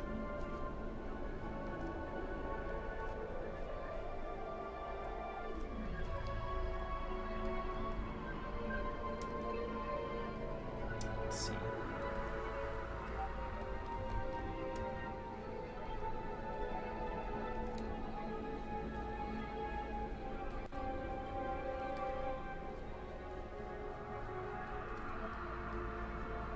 I don't necessarily want him to look oily, so I'm doing the highlights on a different layer so that I can easily remove it if I don't like the way it looks.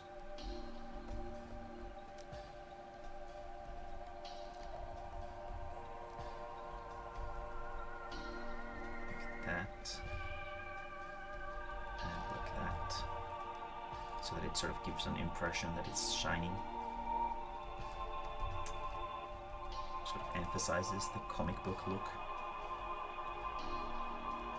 which is always a nice thing.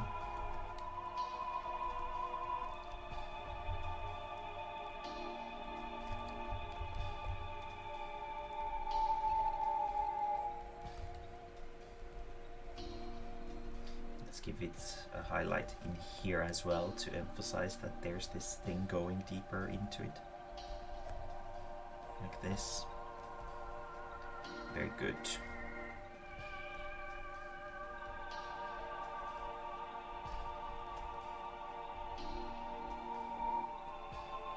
Rest well, Shigu.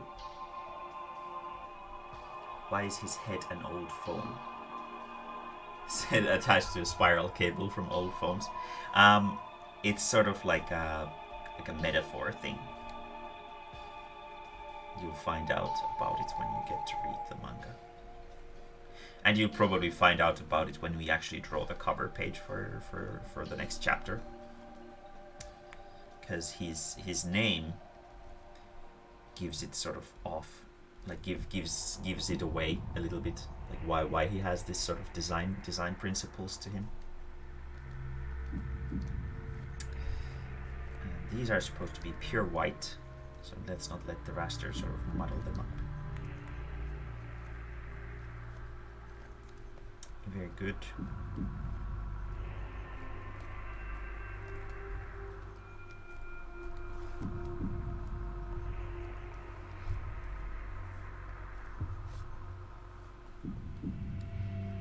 Very good. And now for the muscles on this side.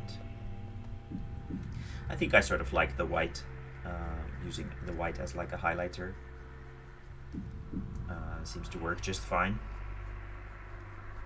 It's gonna be a pain to draw this thing multiple times, but if I have the energy to draw it well multiple times, it's gonna look really impressive.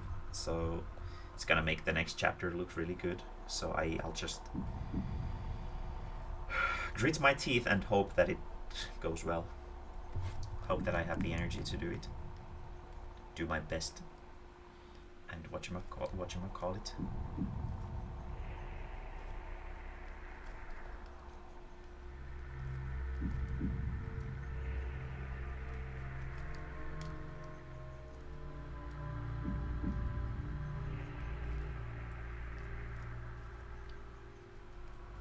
So very good. Yes, the white highlight definitely adds like a layer of distinction to the thing for sure, which is very good.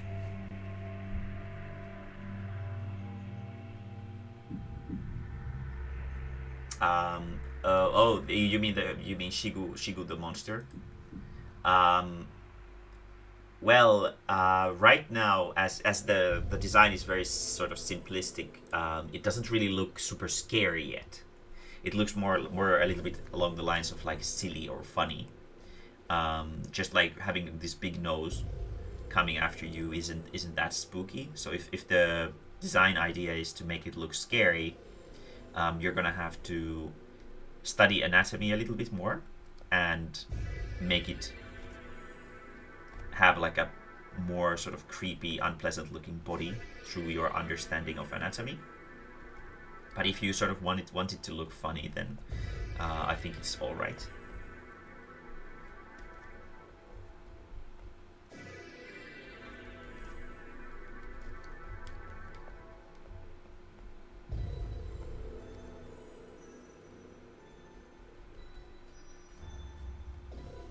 There we go.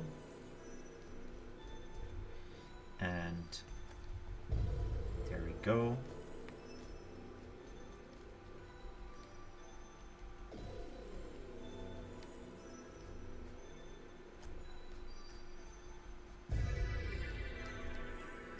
So yeah, this white highlight is definitely a good thing. Highly good. Very good. Gotta emphasize this guy's toenails and the legs and the bone that's here. Very good.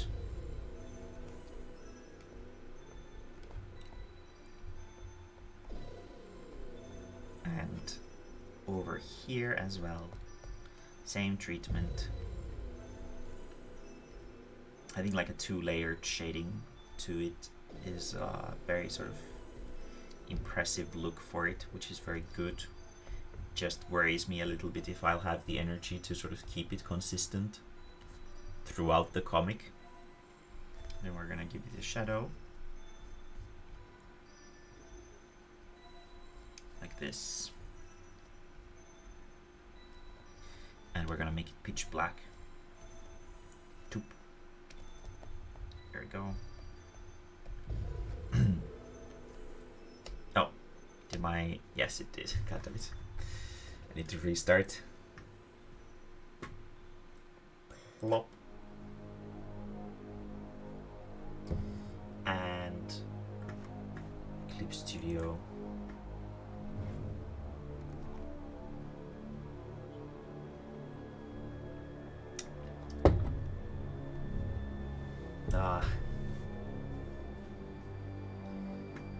There it is. Plop.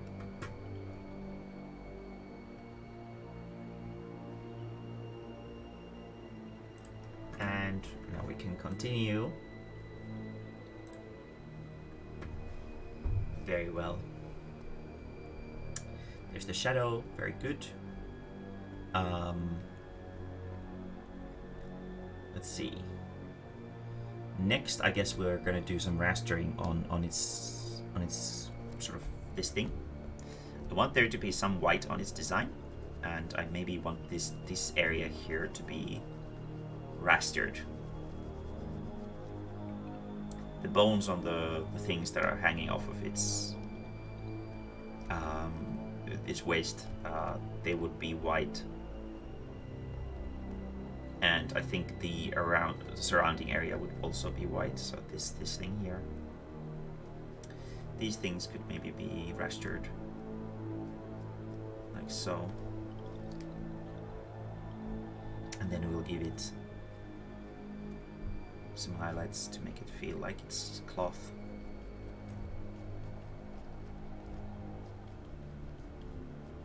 Give it like a simple treatment, like so.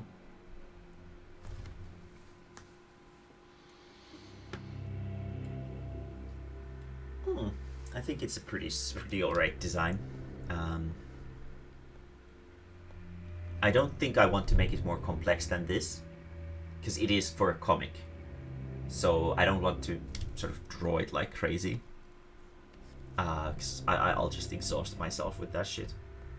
Well, let's make this dark since it's on the back side. So I think this is probably it for the design itself, which is very nice. I think the design is alright. Like so. Okay, yeah, it looks a lot better now that it's it's got like a shadow to it.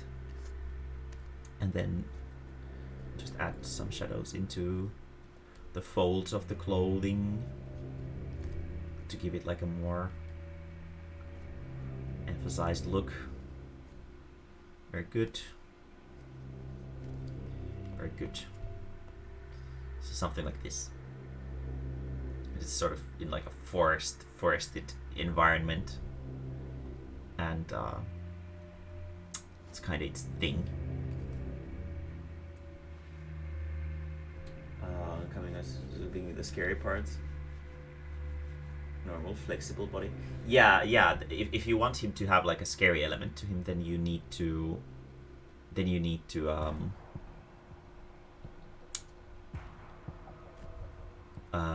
work on your anatomy and stuff more. You need to draw like human bodies a lot more. Human bodies are your friend. I would personally recommend nude. You don't need to draw the dicks and the boobies and the stuff, but just like don't put clothes on them so that you can't hide the things that you sort of don't know how to draw with them. If that's something that you can do, I would personally recommend for that. It's sort of good for you in terms of practice. Well, we still got like an hour, technically speaking, of time left after this thing, since I'm done already. I could give you some sort of anatomy memory tools that you can use to remember your anatomy a little bit better.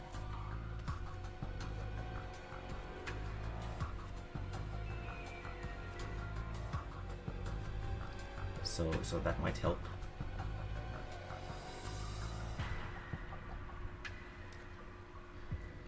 If you would appreciate something like that in your life.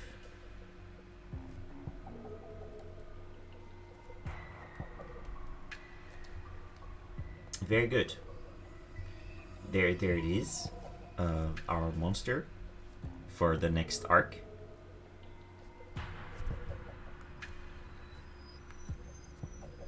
Let's do these just a little bit more clean. Like so. And make the underside of his coat seem a little bit visible in here. There we go. It's a decent looking monster. For like a forest spirit, whatchamacallit, I think. It's good enough. Can I use? Yeah, you can. You can use loots for that. However,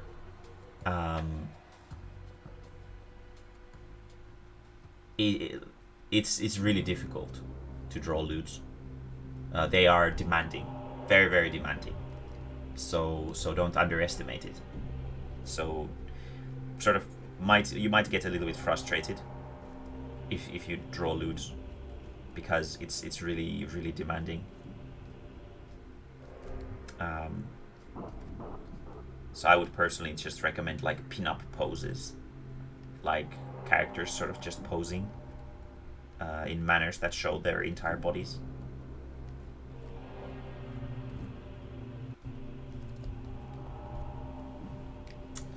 There we go.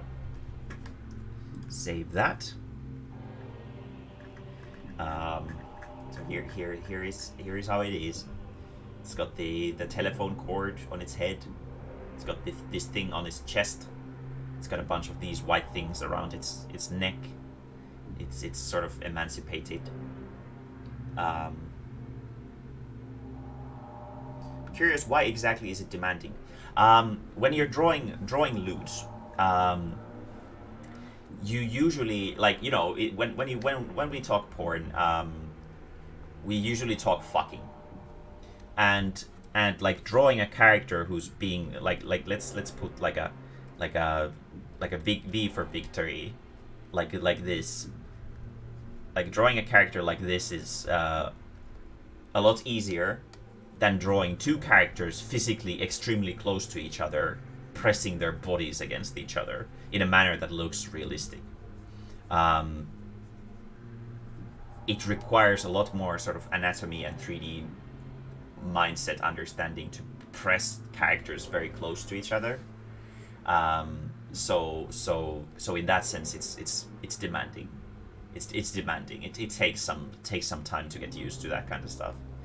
And another big thing why porn is sort of difficult is the fact that let's say that you draw a porn comic. Actually, let me make a new page for this so I can sort of gush about this for a moment, because I love gushing about this shit. Let's make a new page.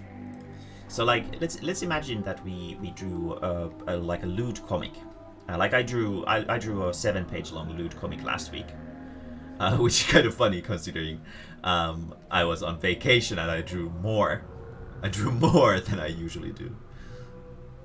And if you know how to draw like this one pose that has the nice boobies, and then there's this other character who's like holding onto his butt and fucking her like this. If you know how to draw this, it's not enough, because every single page has to be drawn differently, because otherwise the porn is gonna look really fucking boring. So when it comes down to normal comics, you can sometimes get away with just like drawing basically talking heads that are just like this and just like this. But with porn, because you're supposed to show off something erotic, the character's posing has to be constantly changing into different kinds, and it's just like a lot of work. Bad holidays for relaxing. Yeah, well, I relaxed a lot. If I'm super honest, it was like my best vacation in a long time. Drawing lewds for me is like a way of venting. It's like a really relaxing thing for me to do, and I actually like relaxed really hardcore by just drawing silly lewds. It was a lot of fun.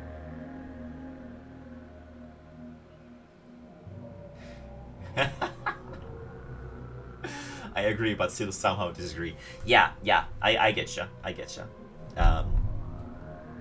But I had been dreaming of drawing this one thing for the longest time, and because of that, I was very happy to draw it, and I did get to relax a lot as well. I had a lot of days where I would just lay on my back on my bed.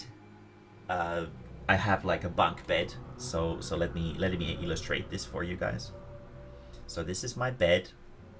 It's high up in there, and this is like a thing that's sort of holding it together like this, and then there's these things that are sort of like that, and then I have my computer screen here, and Mae-mae is here in my bed, laying like a fucking limp noodle, watching anime, and this is anime. This is how I spent a few of my days, and I would take like numerous naps. I would just go to bed when I felt like it. I'd be like, oh well, I feel like I'm gonna go to sleep right now. I had a lot of potato chips. There's a bag of potato chips there, and it was a very relaxing time. There's some paintings and drawings on my walls.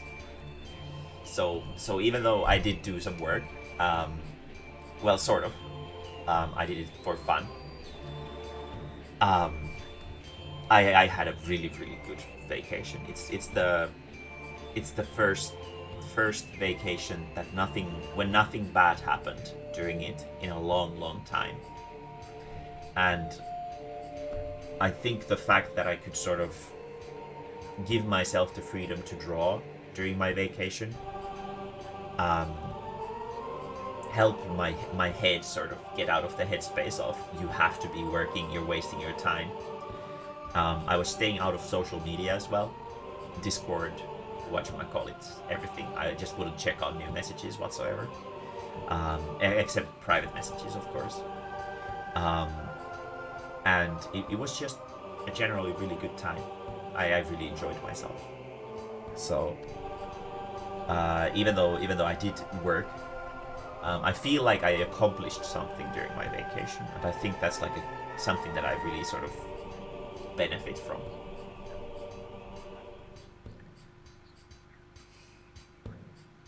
Yeah, I can. Yeah, I can, Roman. I definitely can. I'm a professional author, you're not.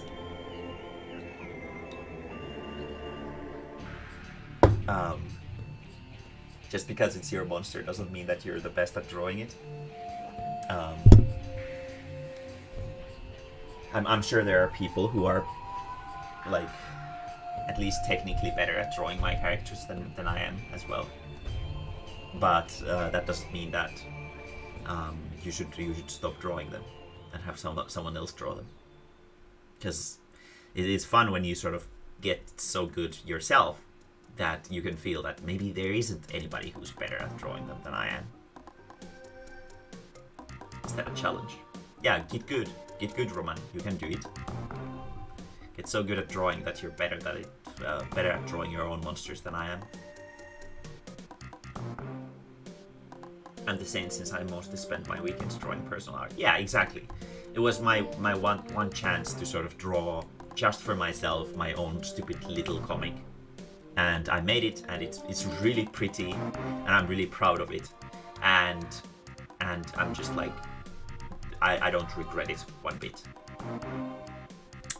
But let's do a little bit of like an anatomical study here really quickly. Tried the monster pizza and it was so good. It is. It's so fucking unhealthy, but it's so good. Like, holy shit.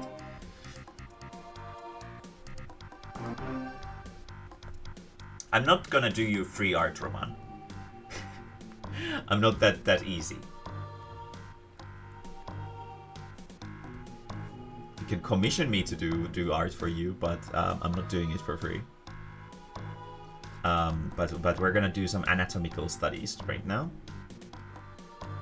so that we have like a reference point to use as what kind of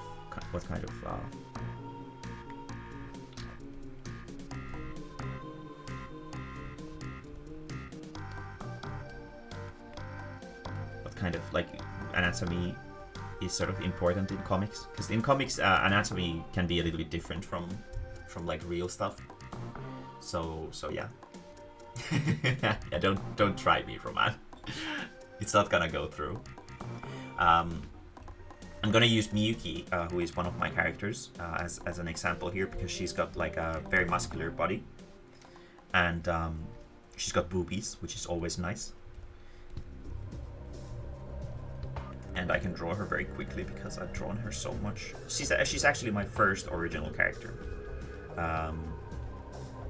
She's my precious baby.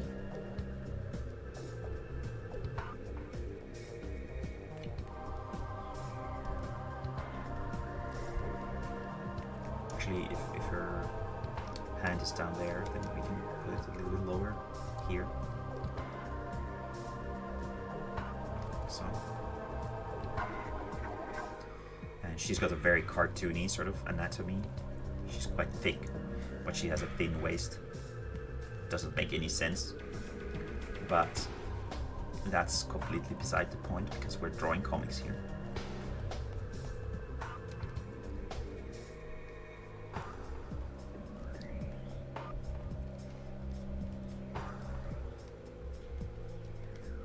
Probably don't see me drawing this quickly normally, because when I'm doing comics, specifically Among the Sheep, I have to do this thing called line refinement, which is like I have to go over the lines multiple times to make them sort of good, so I don't have the sort of freedom to just go sort of wild with the drawing like this.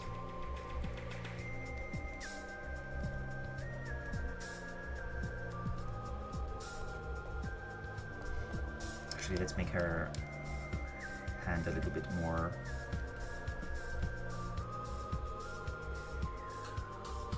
wide open, so that we can sort of see the anatomy of the hand as well.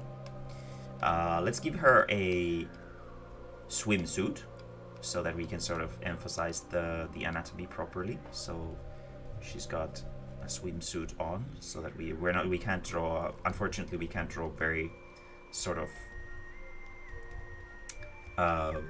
risque images on Twitch, so we'll just keep it to a swimsuit image, which is totally fine. There we go, and let's give her a face, because it's more nice to look at her if she's got like a proper head to her.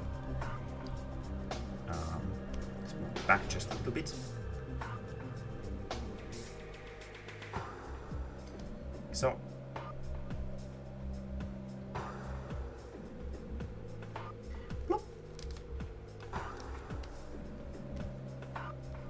This, and we'll give her her anime eyes as we need to.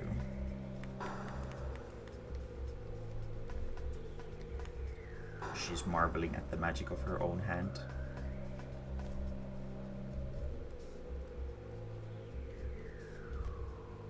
Sort of doesn't fit her person, but it's good enough for now. She's got more of a calm demeanor, so she doesn't have that sort of wide eyes. And we're gonna give her her hairstyle. You can see Miyuki appearing in Clownfish Twister as well. She's like a side character in it, because one of my patrons requested that she would be included in it, and he's in the 50 USD tier, where you can get a character of yours to appear as a cameo in the series. And he demanded that I include more of my own characters in the series, which was very wholesome, to say the least. This guy basically paid me a lot of money just to include my own characters in my own series, which is crazy. He's like a super fan, and I really, really appreciate him for that.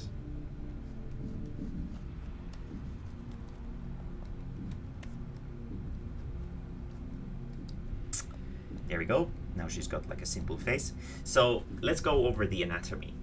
There's a bunch of sort of important muscles that we need to know when we're doing anatomy on characters. The important ones are the deltoid, which is number 1 right here. Then the arm muscle, the bicep. I think that's what you call it in English. So this one right here. It's the one that when you sort of like squeeze your arm, it gives you the sort of muscle bump. And then the muscles in the forearm, which aren't that visible, so you don't have to put a lot of emphasis in them. It's just important that you get the shape of the forearm right, which is like this. It's wider towards the upper portion, and it thins out towards the wrist. Then this is where the collarbones would be. Helps you sort of understand the shape of the upper body.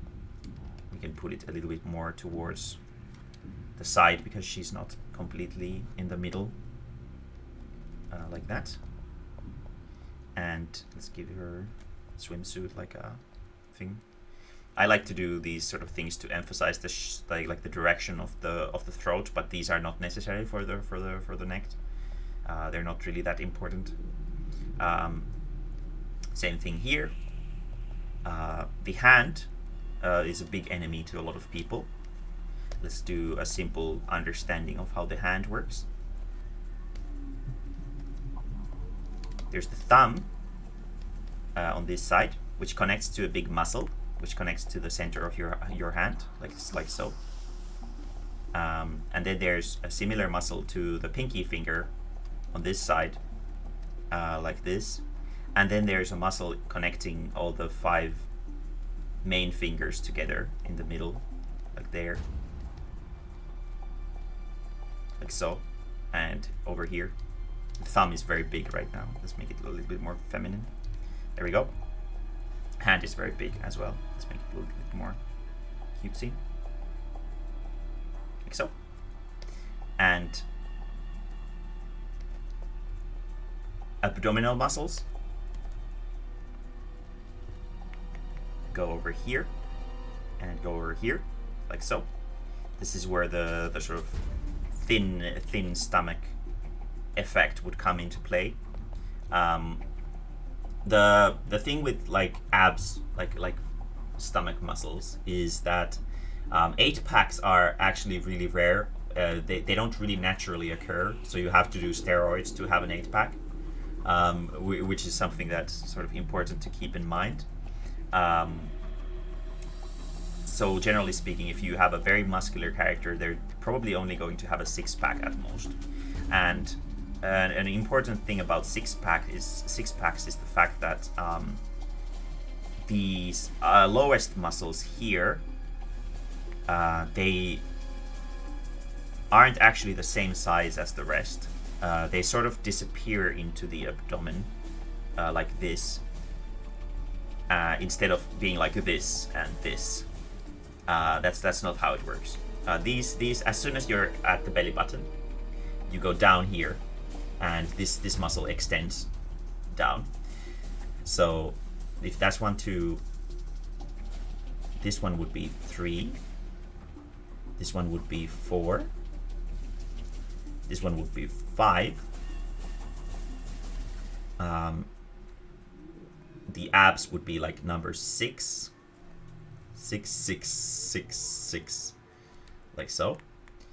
So let's just give it the 6. Then this area is like where the sort of waist connects with your rib cage, which is in here, which you can emphasize if you want to. And if you're very muscular, then there are going to be muscles that are formed here as well. So let's do this is 7. This is 8. This is the muscle that is over the bones that are on your waistline. So this is 9. And there's another one on the other side. You can put it there to sort of emphasize it. Make her a little bit more three-dimensional. Then there's the butt muscle, which would be like here, like so. But it generally doesn't show up that strong unless the character's butt is absolutely massive. On top of the foot, a muscle that is very prevalent, especially on Dragon Ball. You can always see the characters have this muscle on them. This nice thick thigh muscle. The way the kneecap works is it connects into a bone that goes in here. So there's a bone that goes inside your leg like so, as you can see it there. And there's muscles on each side of it, like so. Or well, it's technically on the back side of it like that, like this. And this is your knee. The shape of the knee is not that sort of complicated. If you don't want to make it super complicated. Technically speaking, there's a bunch of bones inside your knee. But people will understand what's going on, that it's a knee, as long as it's something like this shape. So it has, you can basically divide it into pieces like this. There's that, there's that, and that's basically it. So it's not super complex. But it's really important for sort of emphasizing the direction that a foot is directed to. Oh yeah, Miki has a thing on her arm, like that. Like so. And actually, let's make feet as well. Give feet pics. Feet pics are also important. So let's draw a foot.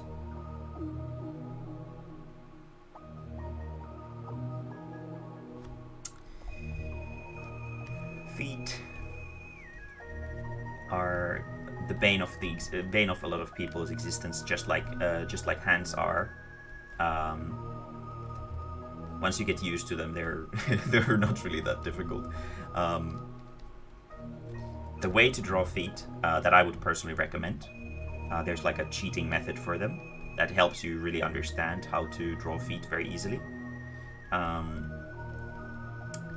Is to simplify their shape, because they're sort of very three-dimensional, which is why they're sort of challenging to a lot of people, because they demand a lot of three-dimensional like sort of understanding. And the way to understand the shape of the foot is you draw a thing like this. Anybody can draw this. You can't tell me that you can't draw something like this. This isn't very difficult. It's just a piece of soap. Understanding the three-dimensionality of it is going to take a little bit of focus, but you're going to be able to draw this. Then you put another piece on top of it, which looks like this. Like so. And that's your foot, essentially. And you draw an arc from the top of this piece to this part. You draw an arc from here to here. You make a small indent there, and then you attach the toes to this side.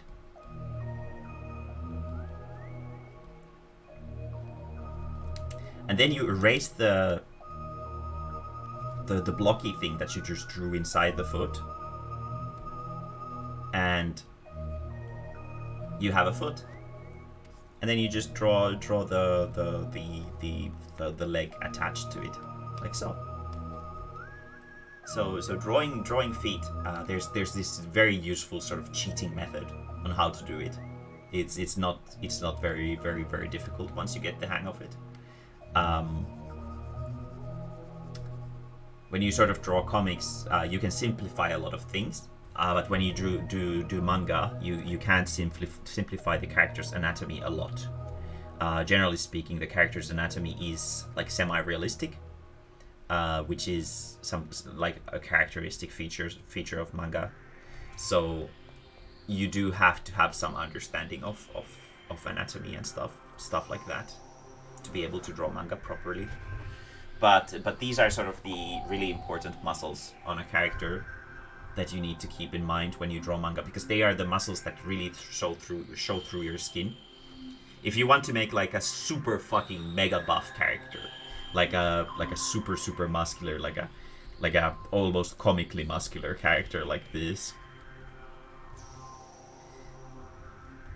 then you need to draw some more muscles. Obviously. But for like normal characters, this kind of anatomy works for almost everything. And then you just sort of tone up or tone down the amount of muscles or the visibility of the muscles based on what kind of character you're drawing. So if the character is very pudgy, so they have like a lot of fat on their body, well, maybe not even a lot, but just like a girly roundness to them, then you just hide a lot of these muscle definitions and leave them more simple, and that's gonna make them look a little bit more soft. So stuff like that is very useful. When you know how to draw men, you know how to draw women. When you know how to draw women, you know how to draw men. The main important difference is that you just need to understand the secondary sexual characteristics of men and women a little bit, to know how the body is a little bit different for males and females. Namely, the most important part, especially for comics, is that a female body is more like this and a male body is more like this. If you think about it, it's like, it's big muscles, nice. Thinner hips, and women have thicker hips and thinner upper body. So that's the basic gist of it for making the difference in men and women in comics. Obviously, in real life, the differences are a lot more subtle. But in comics, it's usually that a female body is like this. Let's draw a quick female body here.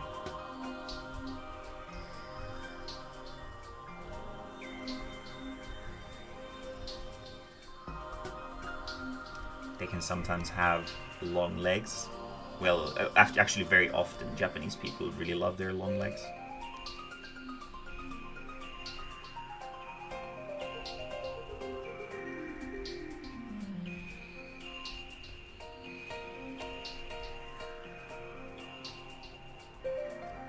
So a female body would be like that. Obviously, boobies are also important if your character has them. So they would be there. And then a male body would be like with a more emphasized shoulder width, like this. Thicker arms, like so. And their upper body is thicker, and the waistline is thinner. Not like super much. You don't have to make them this caricaturized. This is like Mr. Incredible from The Incredibles.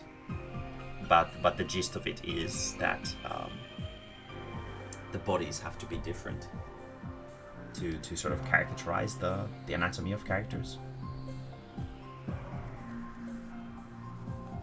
So, and obviously the younger the characters are, the more neutral their body type is. So like young boys, they don't have such a strongly powerful looking upper body. And the older they get, the bigger the upper body becomes, as long as they're fit. And for women, it's the same. Like their body starts off like a tobacco, like this, and then as they grow, the tobacco gets chiseled around here, and they become like this hourglass kind of shape. And boys become tobaccos at first, and then this area gets chiseled, and this area gets emphasized a little bit. So these are sort of important things that you need to keep in mind. But here's a nice Miyuki. She's in a swimsuit. But stuff like this, you need to draw like swimsuits, characters in swimsuits. They can be even characters from like your favorite anime series. It's totally okay to copy them, and just draw a lot of poses. Like you're gonna need at least 50 poses done until you can sort of start drawing from your imagination. So first do like 50 poses from just model, and then you can start trying to do poses from your imagination. And if you feel that drawing poses of your imagination makes it work out, then you can just like start going even more and more original with your stuff and put your own original characters in these cool poses and make them look fun. You can use your own characters in these posing practices for sure as well. It makes it a lot more fun. My big issue with drawing like nude models and stuff at school was always the fact that it's fucking boring. Like seriously, holy shit, it's so boring. So I would always change the characters into, or the person into a character of some kind to make it more interesting for myself. And I wouldn't change their anatomy. So the anatomy would be the same, but the character would be different. So like maybe it's like a muscular Donald Duck sitting there, or something like that. And that's how I sort of did my anatomy practice at school.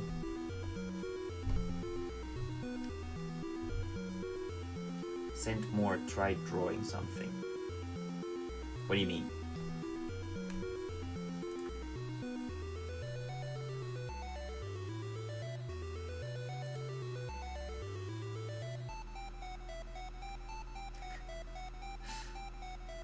Oh, you mean the thing, the dude? Yeah, that doesn't look. It does look weird. It doesn't look weird in the sort of creepy manner. It just looks weird. See, legs don't really work like that. If you want to make something look weird, you have to understand first what makes things look weird, and just sort of spitballing doesn't really work.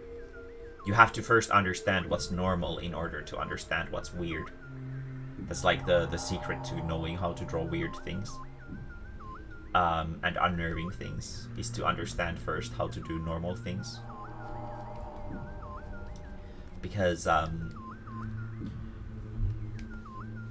doing normal things is challenging, and you can't just sort of spitball whatever you feel like, or otherwise you're not gonna learn anything.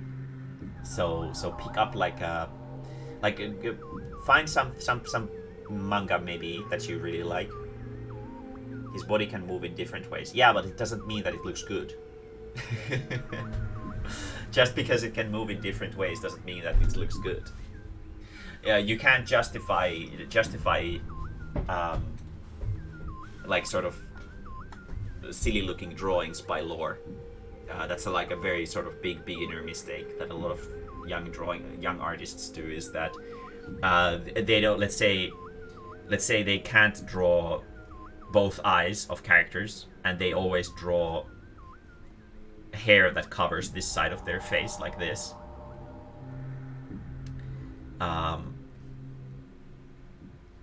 Like that. And the reason to why they do it isn't because all the characters need to have this kind of hairstyle. It's because they can't draw the other eye. Because drawing only one eye makes the face a lot more two-dimensional, which makes it easier to figure out in your head.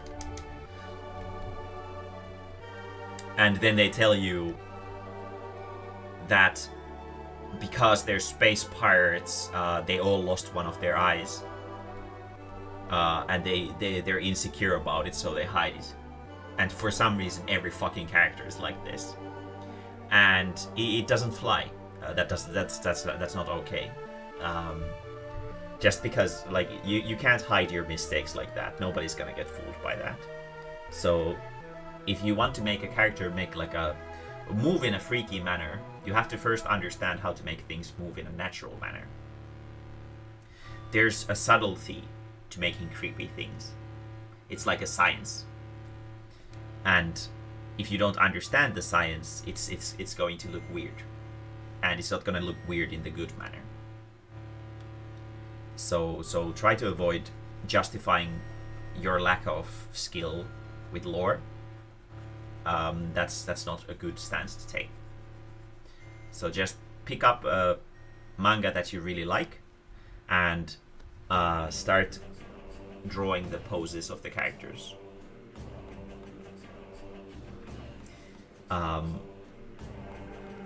Try drawing different poses, different kinds of characters, different anatomies, and whatnot, and use that to grow your understanding of the human body. And you can sort of leave the designing of your characters for now and try to focus on learning the technical parts of drawing, namely anatomy. Anatomy is important. You don't draw manga unless you understand a little bit of anatomy. And perspective.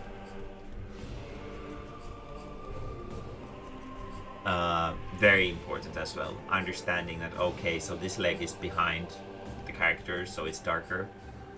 And this thing here is behind her, so it's darker. And because her boobies are on the way, they would cover up this and this side of her body. Understanding like the layers of the characters in like a three-dimensional space is really important for manga as well. And even though it's a drag to study it, you have to study it. It's an absolute necessity. Without understanding perspective, you're only gonna be able to sort of make like gag manga, and that's not necessarily what it doesn't sound like you want to make gag manga. So yeah, it's a lot of work, but I'm sure you can do it as long as you put enough effort into it. And there's a lot of effort that needs to be put into it. It might feel overwhelming, but the satisfaction of sort of learning like the nitty-gritty of it is worth it. It feels really good to be able to draw characters really quickly and to be able to sort of make stories happen really quickly and all that. It's just a really satisfying time. I highly recommend for it. So be sure to sort of practice that, like seriously. If you want to draw manga, you need to practice, because everybody else around you is also practicing. There's no way that you're gonna succeed without practicing. It's a completely unrealistic way of thinking. Is that somehow you're gonna get sort of excluded from the hard work that everybody else has to put into it. So yeah, work hard and do anatomy. The suitcase that I draw, I don't know how I should draw them. Let's see. A suitcase is a very simple shape. So studying how to do a cube is very beneficial to you. It's just essentially two cubes on top of each other, like this.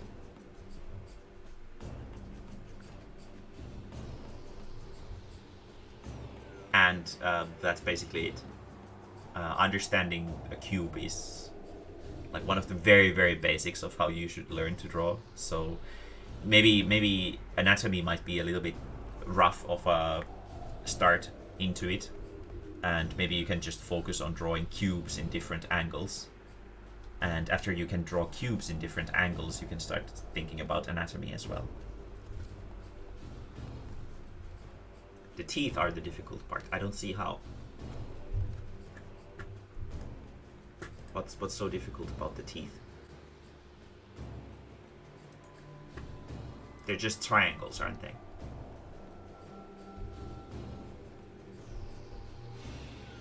I mean, you literally just drew them as triangles like this.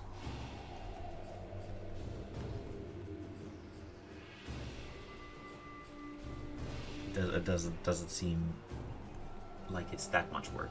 If you want to make a teeth look more realistic, the actual shape of teeth is more like this. If you want to make like a sharp tooth. So it's not like this, it's more like this. This is where it attaches into the gums of the creature, and it's sort of hooked like this, so that like a lot of predatory animals, teeth are shaped like this because they need to be able to pull things into their mouth, and they are the hook shape of it is always pointed towards the mouth, so that when they sort of grab onto something, it's gonna stay in their mouth and they can pull it deeper and deeper and deeper, and that's the gist of it. So if you want to make these look a little bit more realistic, then you just give them a more tooth-like shape, like so. And then it's got like a smiley face here, and its arms are here, and its legs are here. That's one fucking threatening monster. Look at this shit. It's so spooky. This is not the face of mercy right here. Holy shit. You don't mess with this guy.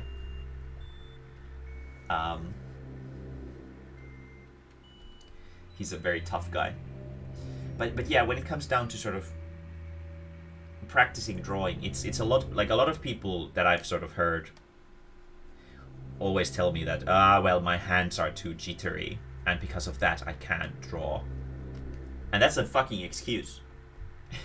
Unless you actually have a medical condition that makes your hands completely fucking like an earthquake, then it's an excuse. When you draw on PC, you have a thing called stabilizer, which stabilizes your hand shakiness completely, so that's not a thing. Drawing isn't so much about being super dexterous with your hand. It definitely isn't. It's much more about sort of having the ability to look at things and understanding their shape.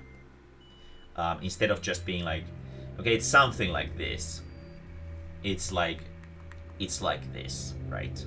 This is the correct shape for it.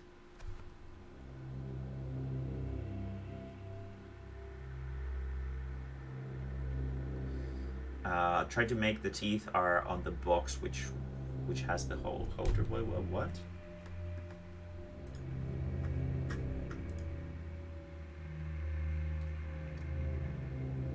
Yeah, so the teeth are like inside the suitcase. I don't really see how that makes it more difficult, though, to be super honest. The teeth are still just triangles on your thing. So if you want to make like a box open like this,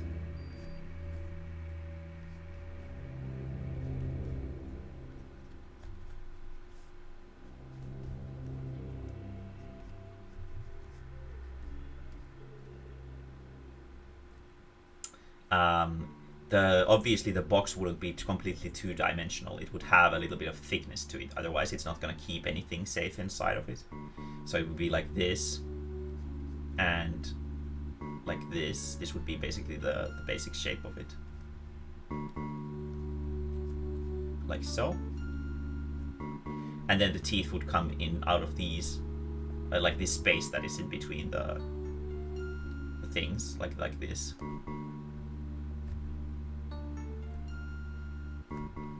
It's not really, you know.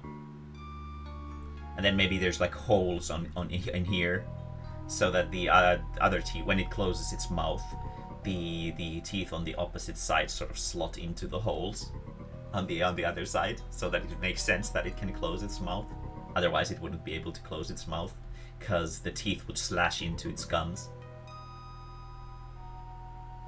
So that's the gist of it. But sort of understanding the basic shape of boxes is gonna make it look a lot more dynamic. Luckily, there's a lot of boxes in real life, so you have a lot of references to use.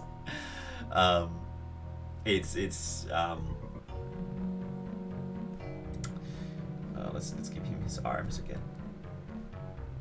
So it's not that difficult to sort of practice drawing boxes.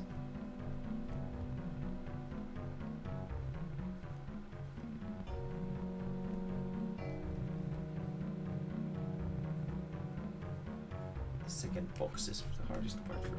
But you didn't draw them in perspective, though.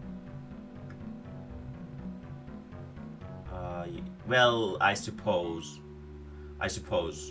they are sort of in perspective.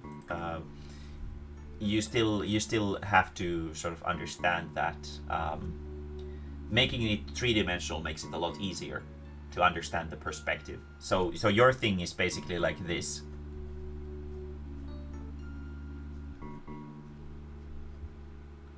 Which makes it really hard to sort of understand the perspective of the teeth, because there's no three-dimensionality to it.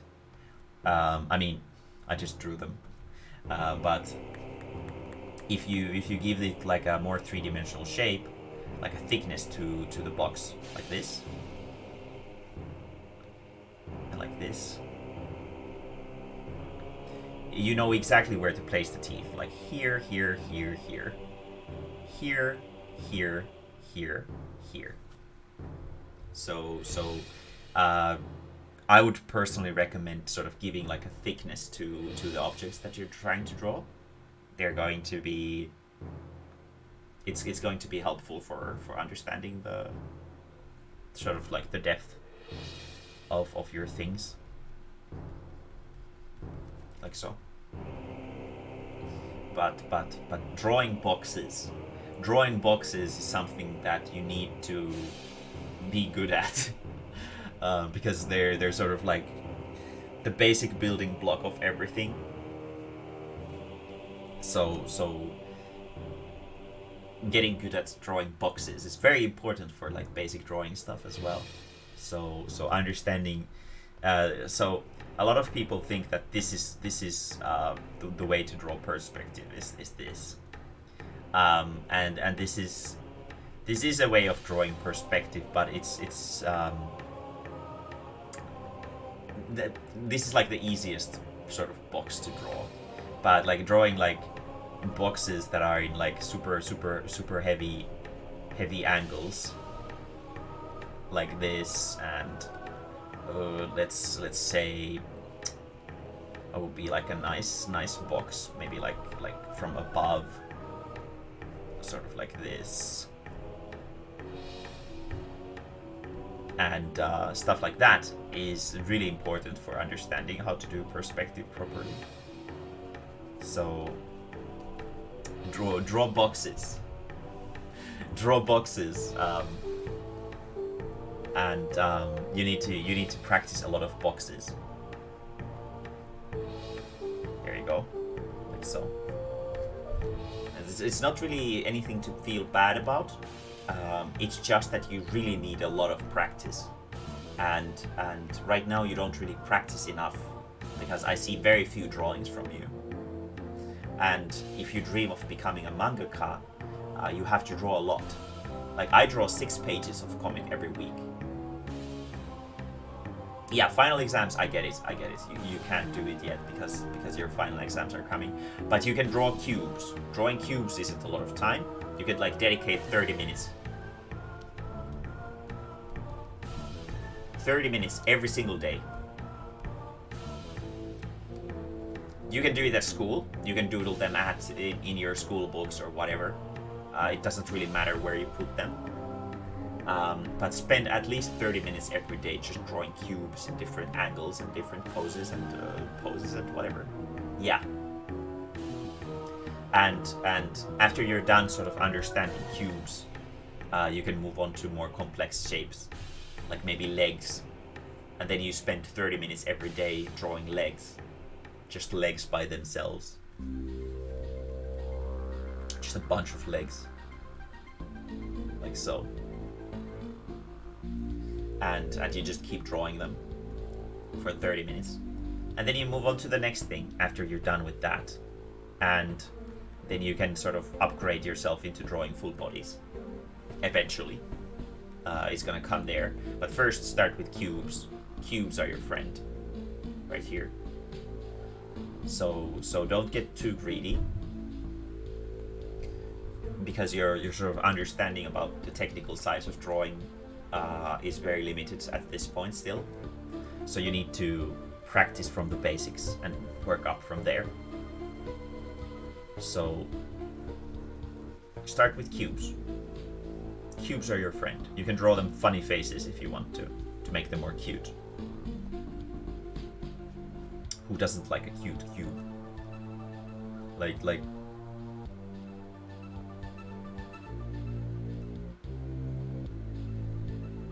look at this shit. There's nobody in the world who wouldn't say that this is cute. This is like the best character ever invented. It's like made of slime. There we go. It's literally smug. It knows that it's good. So yeah, just make it more fun for yourself, and it's gonna be fine. Yeah, this is a slime cube. Let's give it little stick arms. And let's make it sit. Because like a cube wouldn't have legs underneath it, it would have them at the edge like this. And very good. It obviously can't stand up because its legs are on this side. Unless they sort of go deep in here, so it's got super long legs. That would sort of explain how it would stand. But yeah.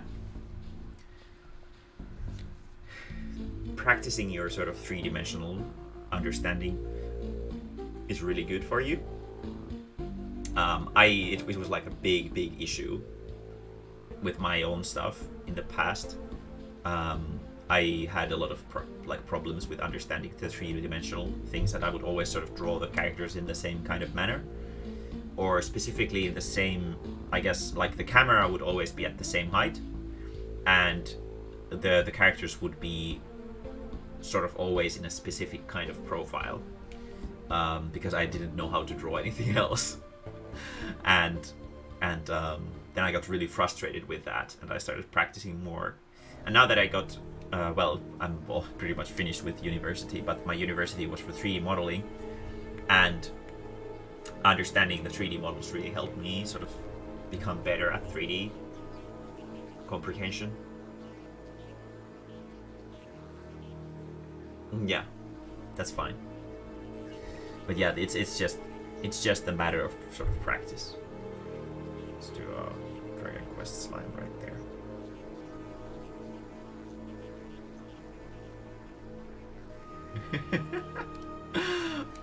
Let's give it a more focused gaze. There we go. Now that's a tough looking enemy.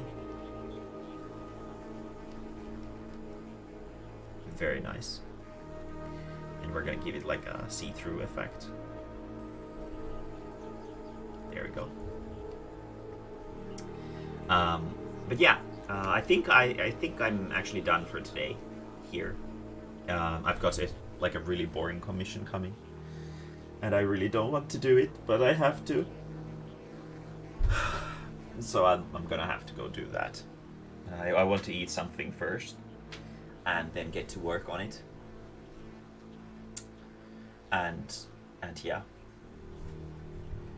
we managed to design a nice monster for my manga, so I think I'm content with that. And no need to save that. Let me see. Just very good, very good.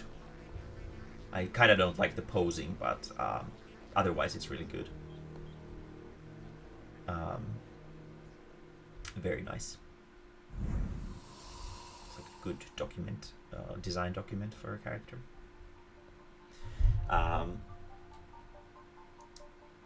But yeah, I'm gonna head out for now. Gonna go eat something, then do a commission. Then tomorrow, I actually have no idea what we're gonna be doing tomorrow. So, whatever it ends up being, we're gonna be doing. Yeah, no worries. Don't forget to draw cubes. 30 minutes every day. You have the time to draw that. Maybe if you don't have the time to draw it during the day, then draw it during the time you watch my streams.